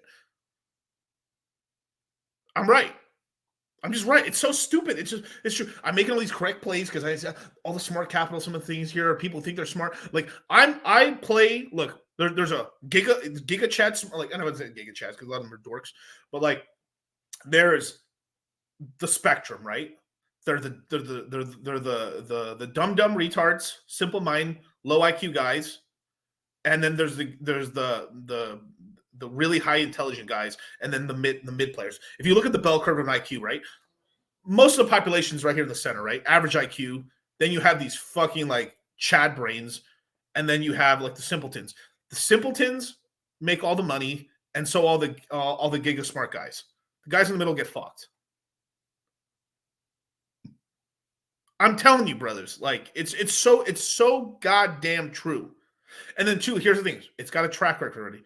Look, it's launched. It's still look. It did this huge move. It's still alive. Hasn't died yet. It's probably going to run again. As stupid as it is, like even retards fly. I'm telling you, it's so dumb. It's so. I'm telling you, like yeah. But like, all right, it's so. I'm doing fundamental analysis on fucking memes right now. Oh my god. Okay, Pepe, right? It's a green frog, but literally, it's what's the king of memes? What's the king of memes? It's Pepe. There ain't no other. There's no like, in the lexicon of memes, the king of memes is Pepe. I don't give a fuck what you have to say. There's nothing that beats Pepe. Now, you can have a hot meme for a second or something like, oh, wow, that's funny. But, like, Pepe is literally the top tier. It's the top of the pyramid. It is, Cicero, the godfather, right? Like, Doge is there because it's basically, it's been there for a long time now, right? It's the first meme coin, that, like, its network was failing, couldn't even fucking mine itself. It was about to die out, and it decided to merge mine with Litecoin so it wouldn't die. But it's just a shitcoin play, right? But let me tell you guys, I made a bunch of money. I made over 6 figures on fucking Pepe already. It was like, what was it, like 6? I think I did 6. I did 6 ETH into it originally. Went like crazy. Took a bunch of profits on it. I rolled back. And I'm saying, all right, fuck it. I'm gonna do double. I'm gonna do double of the Ethereum this time. Cool, thank you. And then I kept it moving, and I just used it to like apple seed into my rest of my bags. And now I got more coins of everything off a fucking shitcoin. And then two, everyone can buy. You can buy it everywhere. You can buy it on Uniswap, CowSwap, Matcha. You can buy it on exchanges. It's so stupid. But the thing is, this thing got to a stupid ass market cap, and it made the headlines. They all know about this dumb coin. That's the thing. It's everyone can buy it, and it's got a track record of going that stupid. Like it's a smooth, it's a smooth brains, bro. It's like, you know what I mean? I'm just telling you, man. Like it's all a Ponzi, right? And then two on top of that, right? Like there's just so many other, like there's so many coins. Like if it would have, like let's just be for real, these guys are greedy. If it would have rugged, it would have rugged already. And then two, if it's like if I lose the 13 ETH that I put into it, oh well, it made me more Ethereum than that. So whatever. I just decided like okay, and you have to have, yeah, I mean, like, that's funny. After Pepe, I gave up on Logic. There's Logic plays, right? Like, okay, let me invest in the GameFi sector because I think it's going to be hot because everyone's like, oh my God, everything's going crazy. Look, how long ago was everyone talking about GameFi? GameFi was going bananas. Luvian was pumping everything cool. Literally no one talks about AI coins anymore. Fetch AI is still a great coin. There's barely any good AI coins. Just be for real. Most of them are dog shit, like a ChatGPT bullshit, and it's not even good ChatGPT. But Fetch AI is probably a good one. And at some point, the AI wave is going to hit again. It's going to be all about AI coins. So if you want to buy a couple AI coins, like a small amount, scratch your bets, go do it right now because no one's talking about it at all. No one's talking about Pepe right now, so I'll buy a little bit of it right now. No one's talking about Pulse Chain. I know I'm outside of. No one's talking about Pulse Chain, really. You got Ivan talking about it a little bit, maybe Banter sometimes. He gets annoyed at it. A BitBoy. That's it. There's like fucking 3 dudes that have any relevancy that talk about Pulse Chain a bit until Richard like fully comes back, and then we're off in the bull run, or until our chart goes bananas and they can't ignore us anymore, right? But that's what it is. Like, no, call a spade a spade. You know what it is, right? Cool. You can make money on it. All right. But then, too, this is what you have to be careful, is that when it tries to be a gigabrain Ponzi, that's where it gets dangerous, you guys. Is like there's coins in the Pulse chain ecosystem that or on the Ethereum side that are like, this is what it does. Like it does this and it replicates and it does all. This is where you get fucked. I'm telling you a lot. Like you have to be so. I'm not gonna shit on Steph, dude. I mean, Toby, want to go to the beginning of the stream? I talked about it already, bro. But you know, he tried really, like Steph tried really hard and stuff, and so did Firebun. So like, I give them effort of putting themselves out there and stuff and doing an app, and the app works for a long time. It works pretty well, you know. So, hey, shout out to them, dude. I hope, you know, wish them all luck. I think they're gonna be doing pretty good. Okay, but they're playing. It's a rotation. Money rotates, and eventually it's gonna be L1 seasons. Like boom, boom, boom. What happened? Oh, fucking Ethereum. Not Ethereum. Bitcoin popped off. Then what it was Solana, then AVAX, then Phantom, then a bunch of these other ones and stuff. And that's what it did. I literally remember the first. All right, so it was Bitcoin that popped off. Ethereum went up a little bit and then chilled out because it's being cucked right now. Ethereum a great one to buy right now. Everyone, and even like a lot of the influencers in Hex are like, I'm getting into shit coins right now, and then I'll roll it all into Ethereum. And they're like, I mean, everyone's talking about that. Fuck, like I've seen like half of the fucking Pulse influencers talk about that, like from Buck to everybody else on fucking Twitter and stuff, talking about that, saying like, yeah, we're gonna make money on these other coins, and then we'll roll into Ethereum, and then Ethereum pumps, and then I'll roll my capital. Yes, everyone's doing rotation plays. Yeah, like look. Everyone's going to be talking about Bitcoin until April. And once the halving's over, the Bitcoiners got the carrot up their fucking ass. And they can shut the fuck up. And then it's going to go over to, Ethereum ETF. And the Ethereum ETF hype could start sooner, maybe in February, late February, or it could start a little later in May. But that's where it's going to start. So it's going to be somewhere in February, the hype on the Ethereum ETF, or it's going to start in May after the halving. And after that, Ethereum's going to start catching up. Because like if you look right now, gains to gains, bars for bars, racks for racks. You know, where should Ethereum be? Ethereum right now should be at $3,500. Ethereum should be at $3,500, and because Bitcoin literally is at 45,000, Ethereum should be at it should be roughly $3,500 to $3,700 right now. If it kept up to the gains Bitcoin's been doing, it's been lagging behind. And I'm not shitting on any of you guys who are brand new to the cycle. Like, hey, bro, I'm a teacher, bro. I'm a 33, baby. I'm a 33 life path, man. I'm here to influence the world, man. I'm here to teach. I was doing this shit before I even knew I was 33. Pepe was a CIA psyop. For sure it was. But, man, that CIA psyop made me a lot of money. Fuck it. Let's run it. Let's make it on these normies. Best psyop ever. So, on the other side, too, right? On the other side too, what is crypto? Let's be for real. You know how most people get onboarded in crypto? Like I am doing the Lord's work here. I am trying to onboard people right now while the prices are so decent. Prices were better like 6 months ago. Technically 4 months ago was like really good prices, but when you don't have money, time is your friend, right? I've said this how many times, you guys in the chat, how many times have I been saying this? How many times have I said this? That when you don't have a lot of money, time is your friend. Right? Because you can DCA, you have more time to cap because it's hard. I know sometimes you only got a couple $100 or $1,000 a month to put in the market. So the more months you have to DCA, you have an extra 10 months. That's an extra 10 G's in the fucking. I say that all the fucking time. Me and Charlie, like screaming like fucking idiots, like orangutans, since the all-time low during the mega course crypto mindset in November of 2022. Since then. Brand new year. It's been a year and 2 months now. It's been a year and 2 months since then. If a person was DCAing $1,000 just into Ethereum, right? They have literally been able to DCA $13,000.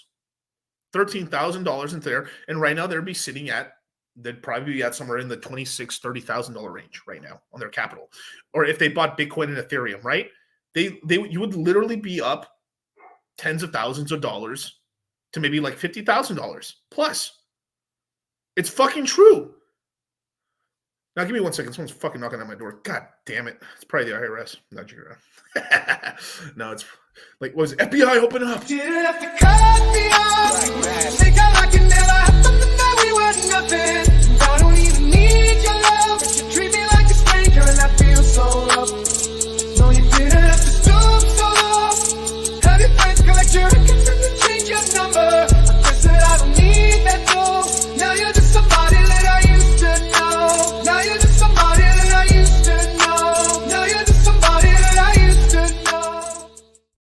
who's back from slaving away. It's Cal. Yes, sir. Yes, sir. Splitting plates.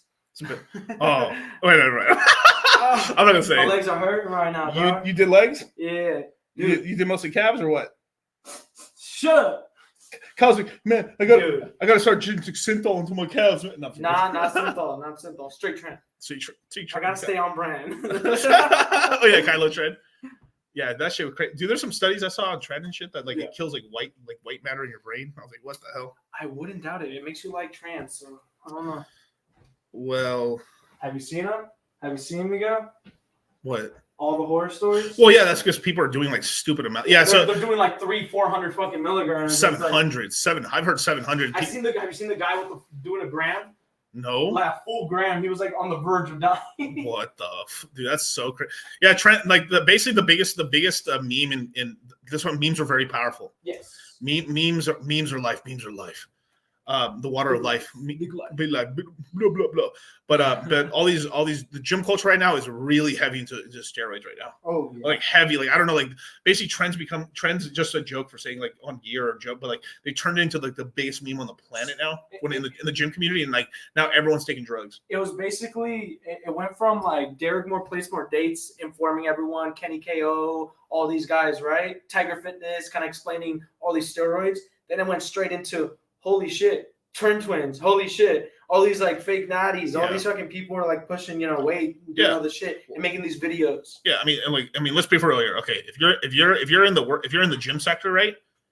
You got to be jacked as fuck. Yeah, there's no way. Unless you're gonna do some road to fitness type shit. Yeah, transformation shit. That's the different. only way. That's different, right? Like one of the best ones I saw was like the super fat guy. He's like he was 400 pounds. Got you know that one? Yeah. Dude from the 50s. Yeah. This and then he became a Mr. Olympia. That's how you do it. Mr. Universe. Mr. Universe. That's before the Olympia thing, right? Yeah. But pretty Michael Trent. Hey, no, he's natty. But like, stop saying that shit. I only take duck eggs, okay? Yeah, I did like a back day today, dude. It's crazy, bro. Everyone mirroring. It's crazy. Yeah. Dude, today I stretched out really.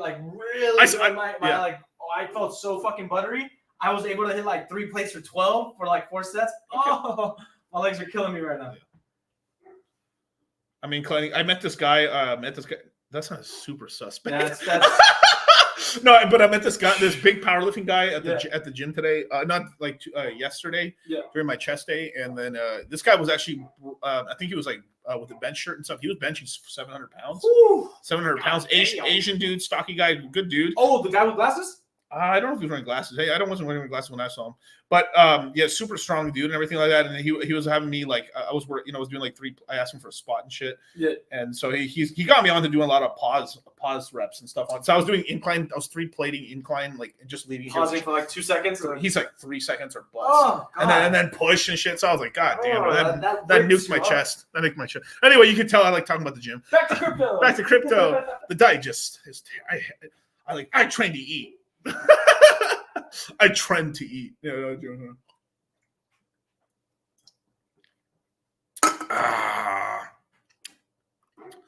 Let's see. There's somebody I saw. Some comment I saw. Let's see. Where was it? There we go. Toby Wan's like, what's the over-under on DCC's heart rate after checking the energy drink? It's probably 140.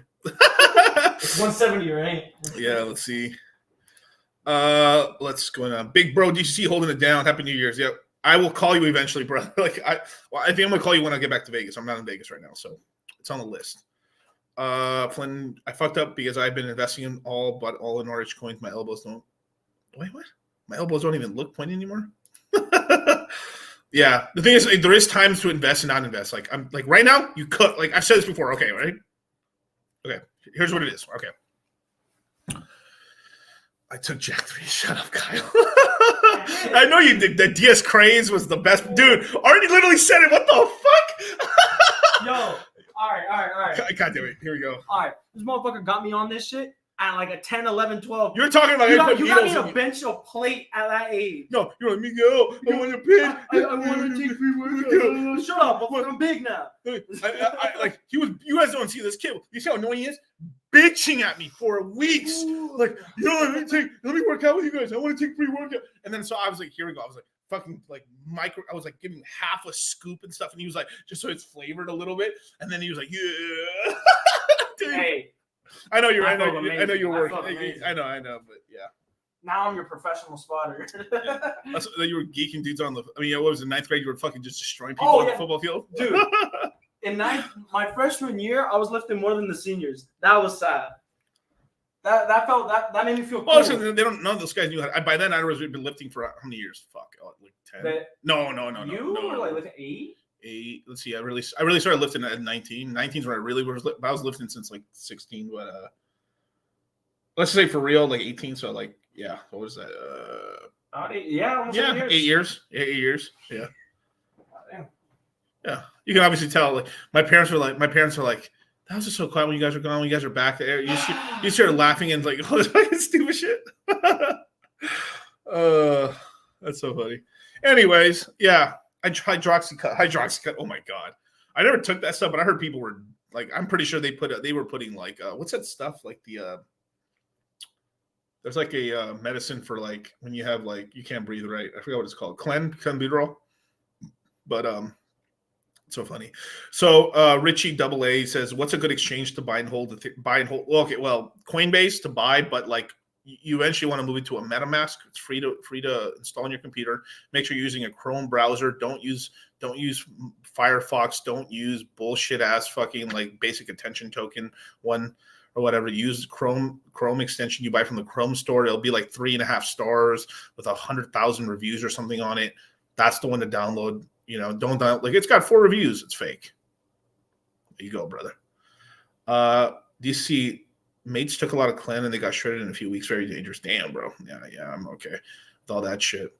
I'm actually going down the way, but damn, dude, I'm so much bigger than everybody, dude. Like I'm not gonna tell you, bro, dude. Coming back here, man, everyone's either skinny as a beanpole, like skinny as my Creed beanpole here, or they're fatter than fat fucking. Like they're they're diabetic.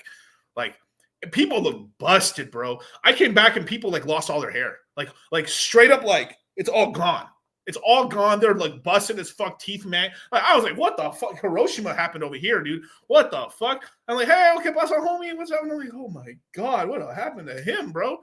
Like, they're like, you gotta work. Like, no matter how fat I got, I was still working out. Like outside of like this 1 year and 20, even then I was still sexy as fuck. Let's see. I think the year I joined, I still look good looking there. Really good looking. Yeah, because like right when I got injured and stuff in my back, I was working out every day for about a year and a month and stuff. But what happened? When was it? Yeah, 2021. 2021, I looked terrible. Like I took around the time right there. It's just because I was literally like we were just teaching people. I was just sitting down all day. Just like I wasn't even like I was barely working at. I mean, I was working, but like I mean, like I was just in front of a computer, sitting down all day, not going outside because the bull market is the bull market. We're at the all-time highs in the summer. Everything's popping off. Money. Oh my god! And yeah, if Miguel was black, he'd be platinum level rapper. This way, this man spits. Oh my god! He's a Mexican, bro. Definitely, man. Let's see. I sold my John Deere tractor for Paul's chain. That's going to go on the all-time comments. That's incredible. This guy's Mexican. I am. Yeah, but dude, DS. If someone could give me a link to buy that shit today, I'd buy it right now. I literally would. How many tortas? None, bro. Fuck that shit. No, thank you. No, thank you.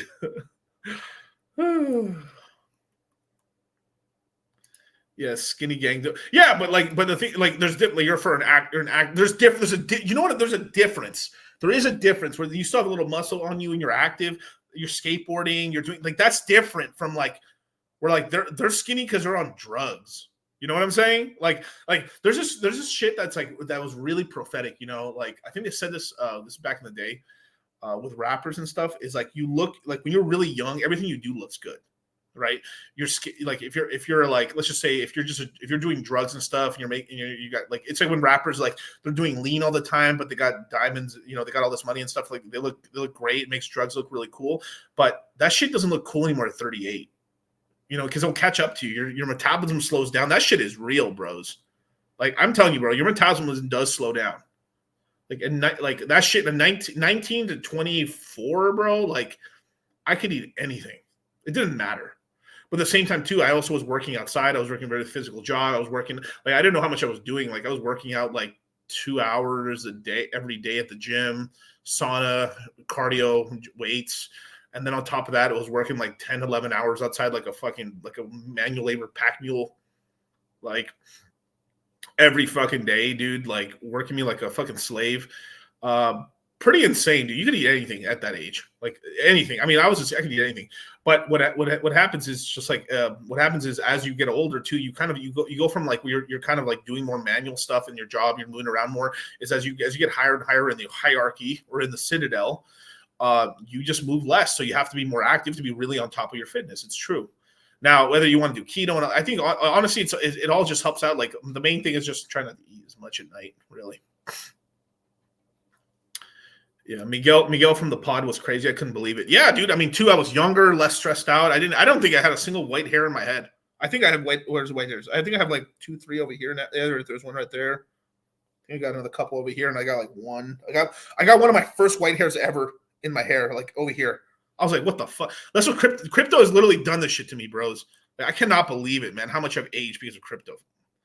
God damn, dude. It was a bad year because look, I'm only 14. Look what it did to me. 14 years old? Yeah, 14 years old. And look what I look like. For crying out. Look what I look like. I just gained wealth, but God, I'm trying. That's why this is why I did this meme right here. This meme right here. This one right here. Okay.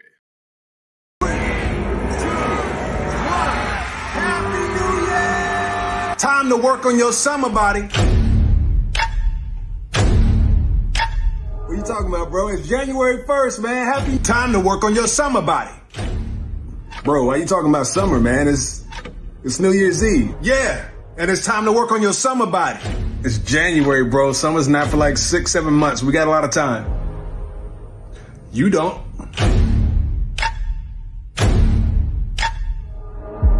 It's January 1st. Yeah, but if it's January, that means it's basically March. And if it's basically March, that means it's pretty much spring. And if it's pretty much spring, oops, too late, summer's here. Time to work on your summer body in 5, 4, 3, 2, 1. And we're live, ladies and gentlemen.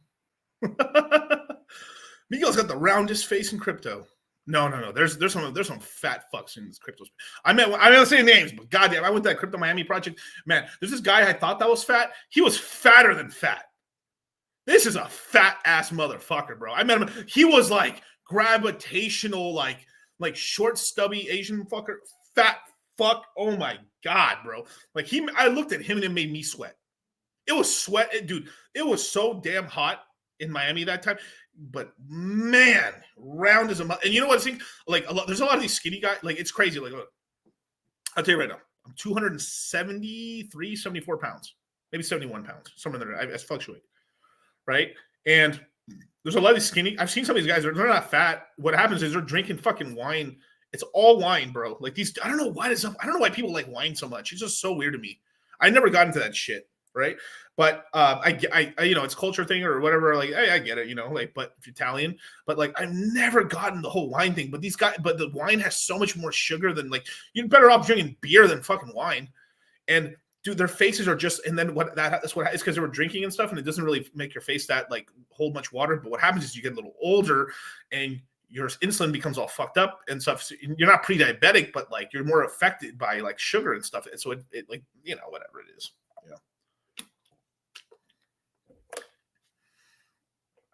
Miguel, I'll definitely steal you. Nah, impossible. Nah, fuck the fuck, man. I'll fuck your bitch. Nah, I probably wouldn't fuck that shit. Nah, never mind. Ugh. Keep that shit. Come on, chat. Don't be cunts. Try not to be a cunt. It's Christmas. Take a tip from Santa's helm. A box angry cherry. Have another sherry.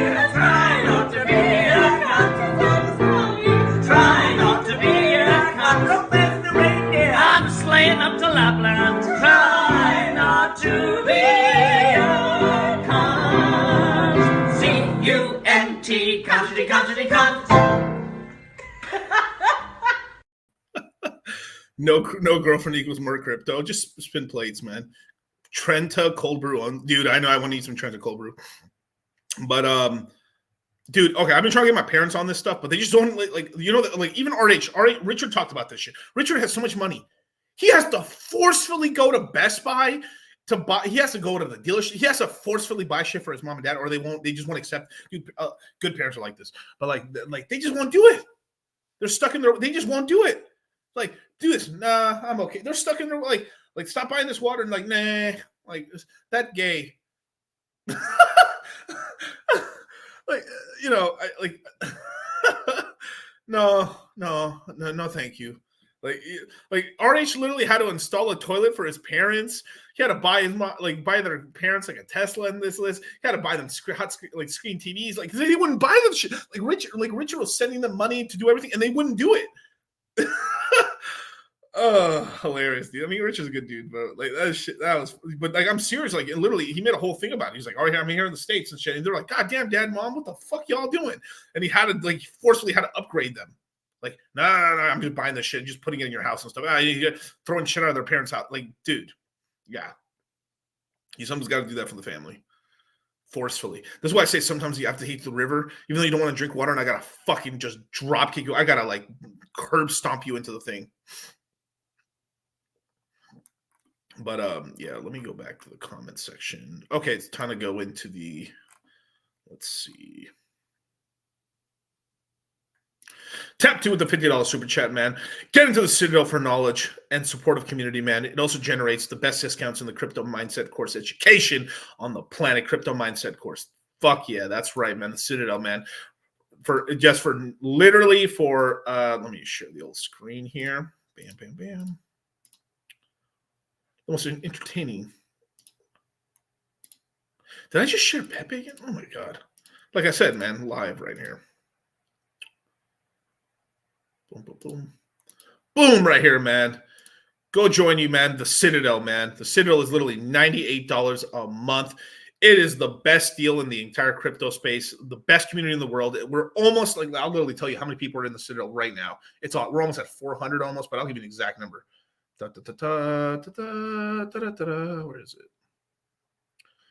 Boom. All right. So we're at literally 390. We're 5 people away from 400 people. What the fuck did I say, motherfucker? We're heading to 1,000, baby. We're 5 people away from 400 members in the Citadel. All hail the Citadel. Glory be our backs, for they shall pump. For every month that you're in the Citadel, you get literally $50 off the next crypto mindset course, and it stacks. If you're in this for a full year, you get $600 off the next crypto mindset course, and on top of that, you can pay in crypto, so you can get a 15% discount. So on top of that, you get $150 off plus $600. That's $700.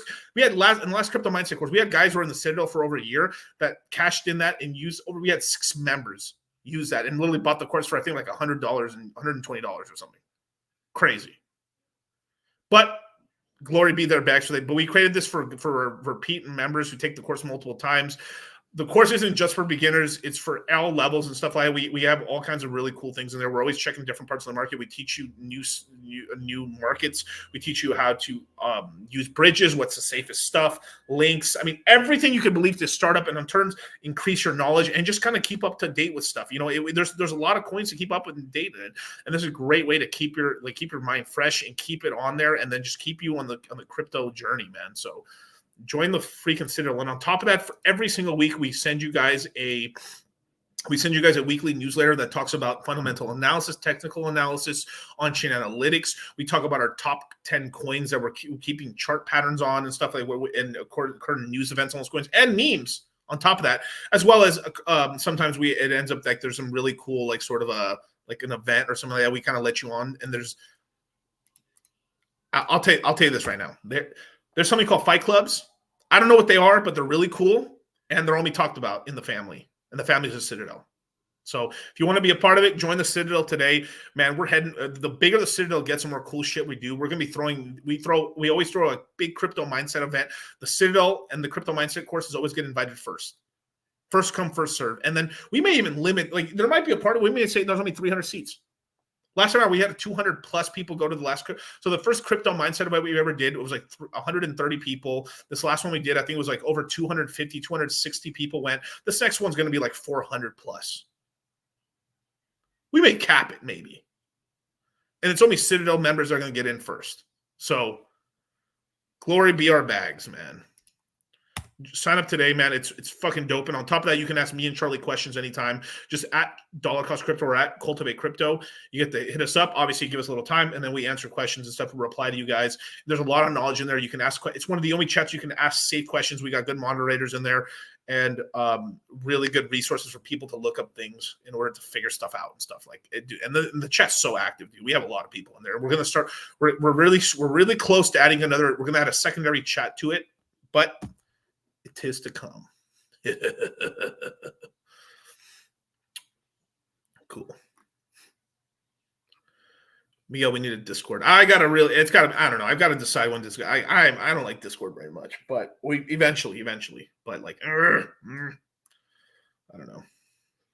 Yeah, Miguel's only 14 years old. Oh my god.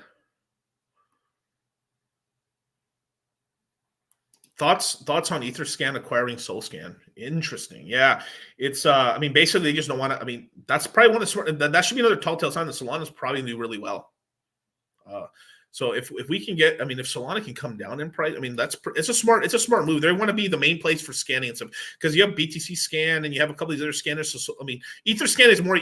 I would say Etherscan is used way more than Bitcoin Scan. Let's be for real, dude. More people are really using Ethereum than anything else, but Bitcoin just has a higher price because people are just holding it. Like, it's fine, you know, but like, I mean, not much DeFi is being done in there. I mean, like the Bitcoiners are killing ordinals. I mean, literally you have Eric Wall having fucking seizures about like, I mean, it's so funny, dude, like ordinals, but shit coins on Bitcoins, and they're literally trying to kill them and stuff. And then, you know, it's kind of, you know, they should be allowed and stuff, but it is slowing down the network. But Bitcoin had a long time to upgrade itself, and they just being stupid.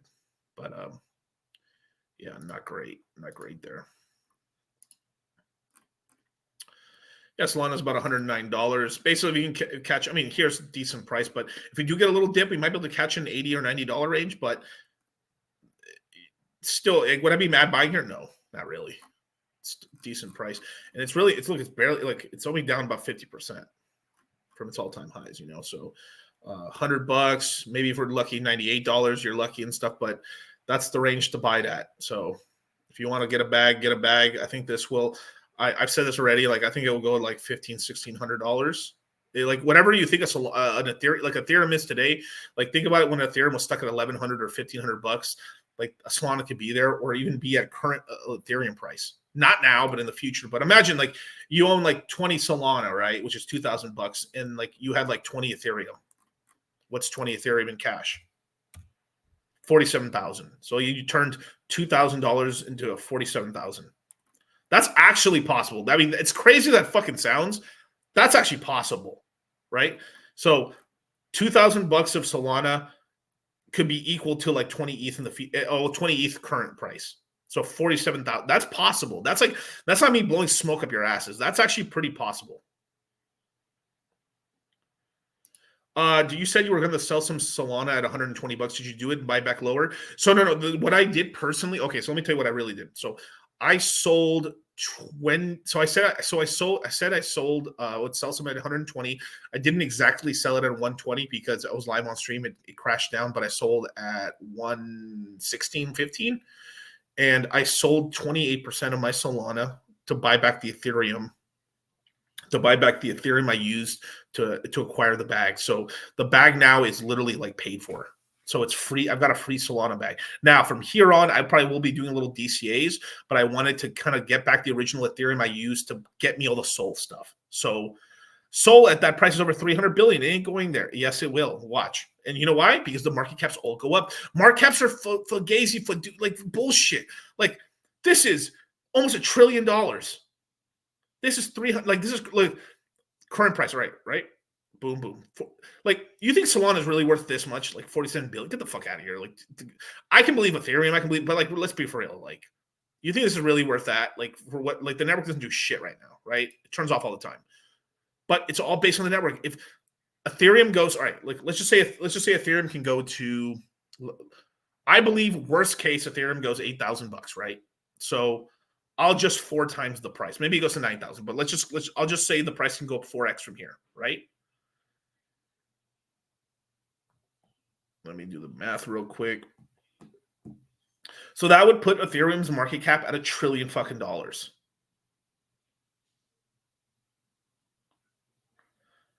Now, all these altcoins, because they're smaller, they do more gains. Are they going to catch up to Ethereum? No. But like, even if that was the case, right? You would still get an 8x plus on Solana, so it'd probably go to $1,200. This is why I said the range is like 1,200. It just depends on how crazy this market goes. Like 8,000 is my lowest end for Ethereum. A more respectable all-time high for Ethereum is probably going to be like $14,000, $16,000 in that range there.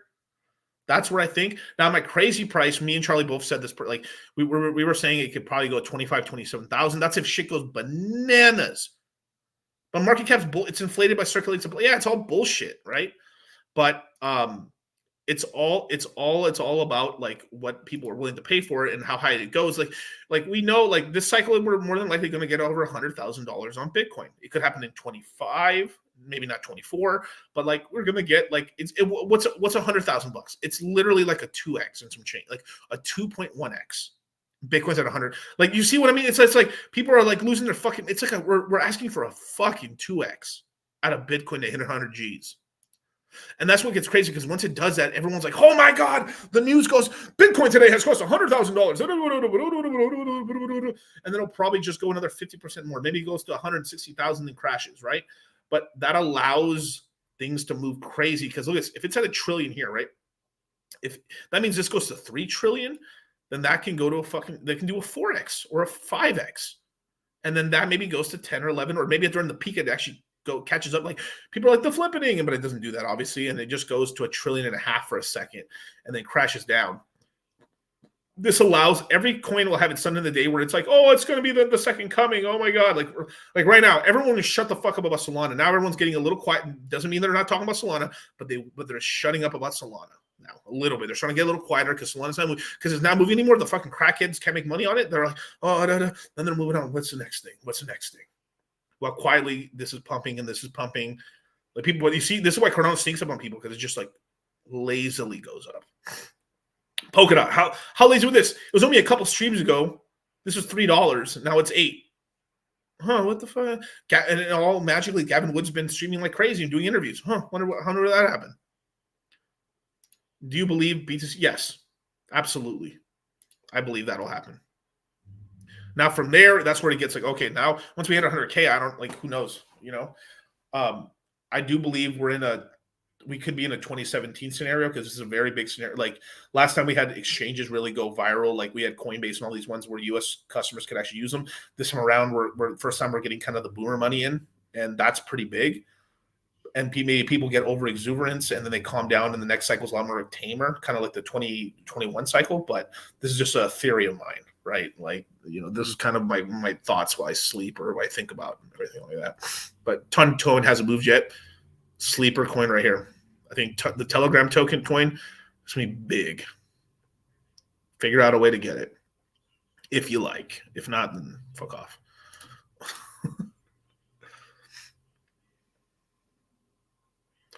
Dude, that's going to be really cool, man. Do you think Bitcoin will go to 100K after a bear trap plus a bear trap? It could. That actually could happen. This could happen. Like it hits 100K and it crashes back down to 45,000, 50,000, and then it just runs back up. It could run back up. It could do not a double top, but like something like that, similar. But that would be kind of because like what happened normally is like we get like 40% price corrections in bull runs. We get 20 to 40% price corrections, and then they keeps running up. If you get anything that's like 60 plus, that's actually like it can kind of fuck up the price pattern on it.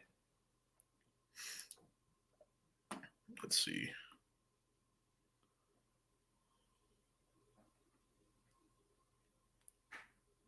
Yeah, Ruben, man. If you don't know what you're doing, just get in the course, figure it out. But like, keep working in DCAing. Like I've said this already. Look, right now, we still have like we're gonna have 2 big pumps and 2 big dumps. Right? It's not hard to figure out. Like we're gonna have like some sort of ETF pump or a dump for that, and then a pump after that, and then a little minor like we're kind of like a lazy pump into the Bitcoin halving, a crash there, and then we're gonna have a pump in the summer for everything, and then after that a little crash. After that crash there, that's like the last time to get stuff really cheap before things really take off again. Okay. So we literally have, for guys that are paying attention, the guys right here, I got to say different things for different people at different times of the market, because I got to give my opinion for guys coming in the market at that point. Right. But for right now, you guys have 6 months to work as much as possible to get as much capital in. Then from there, you tone it down a little bit. You're still DCAing, but you're more concentrated on the DCA. Then we're everything you're DCAing into is speculating on new coins and or maybe moving things around, or maybe there's a big laggard for some reason, right? But that's what's going to happen. Two, we're probably gonna, like I said this on Instagram. Like, I don't know why people found this so crazy when I said this, but yeah, typically when the Federal Reserve does a finally starts lowering interest rates, anytime there's not just the interest rates actually finally start moving down, we have a stock market dip. And then it doesn't mean like it's like, oh my God, it's going to crash to shit. No, there's going to be a nice dip there, and then we start running back up. So I expect when the Fed finally starts cutting rates, we're going to have a little stock market, maybe even a crypto dip there, and then we'll pump back up. That's a great buying opportunity.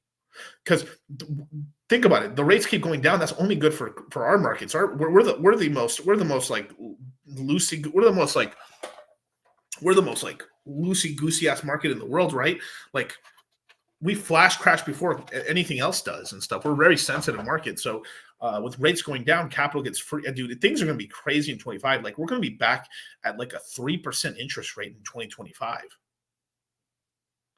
Like, yeah, rate cuts are smelly bearish. Yeah, a couple, but eventually the rate cuts become very, very, very bullish, because if it's cheaper to borrow, real estate's going to start turning back on. Like, I'm telling you, I think the bottom of the real estate market's probably going to be the end of 2024, early quarter. So quarter 4 to quarter 1 of 2025. So end of 24, beginning of 25 is probably gonna be the bottom there. Usually, real estate prices kind of lag out in the winter months, because nobody wants to buy around those times. Interest rates are still going to be decently high, right? So even if we had by December, we've had like, let's see how many rate cuts. We've had like 4 rate cuts. We're at 4.5%. That means somebody's probably paying like 7% interest rate. Still kind of high.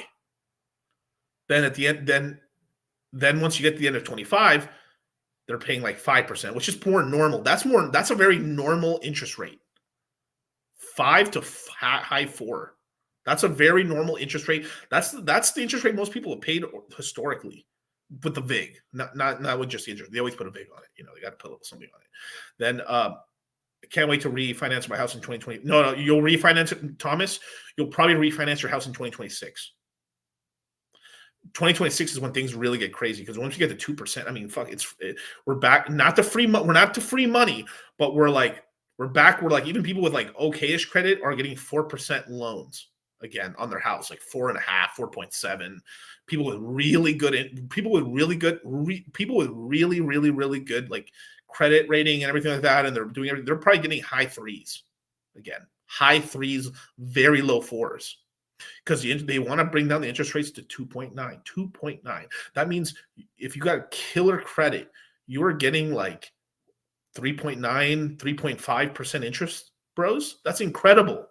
That's incredible, right? And that's where things start moving a little bit. Like, people are willing to take a little bit of loans. Like, some of the capital will loosen up. But the one scary part is that the Fed is they're secretly printing money through the FDIC to save some of these defunct banks so they don't blow up. But but they're still not printing enough. I think they secretly printed $100 billion to give to the FDIC, but they're still letting hundreds of billions of dollars roll off the balance sheet. So the Fed balance sheet is getting smaller and smaller, and that means there's less money, there's less liquidity in the system over time. But the interest rates will go down. So they're basically, what the Fed's saying is, all the money we've been printing, we're slowly getting rid of it. But with us lowering interest rates, banks are the two entities that can print money. The two entities that can print money are the Federal Reserve and banks. This is from community banks all the way up to the JP Morgans.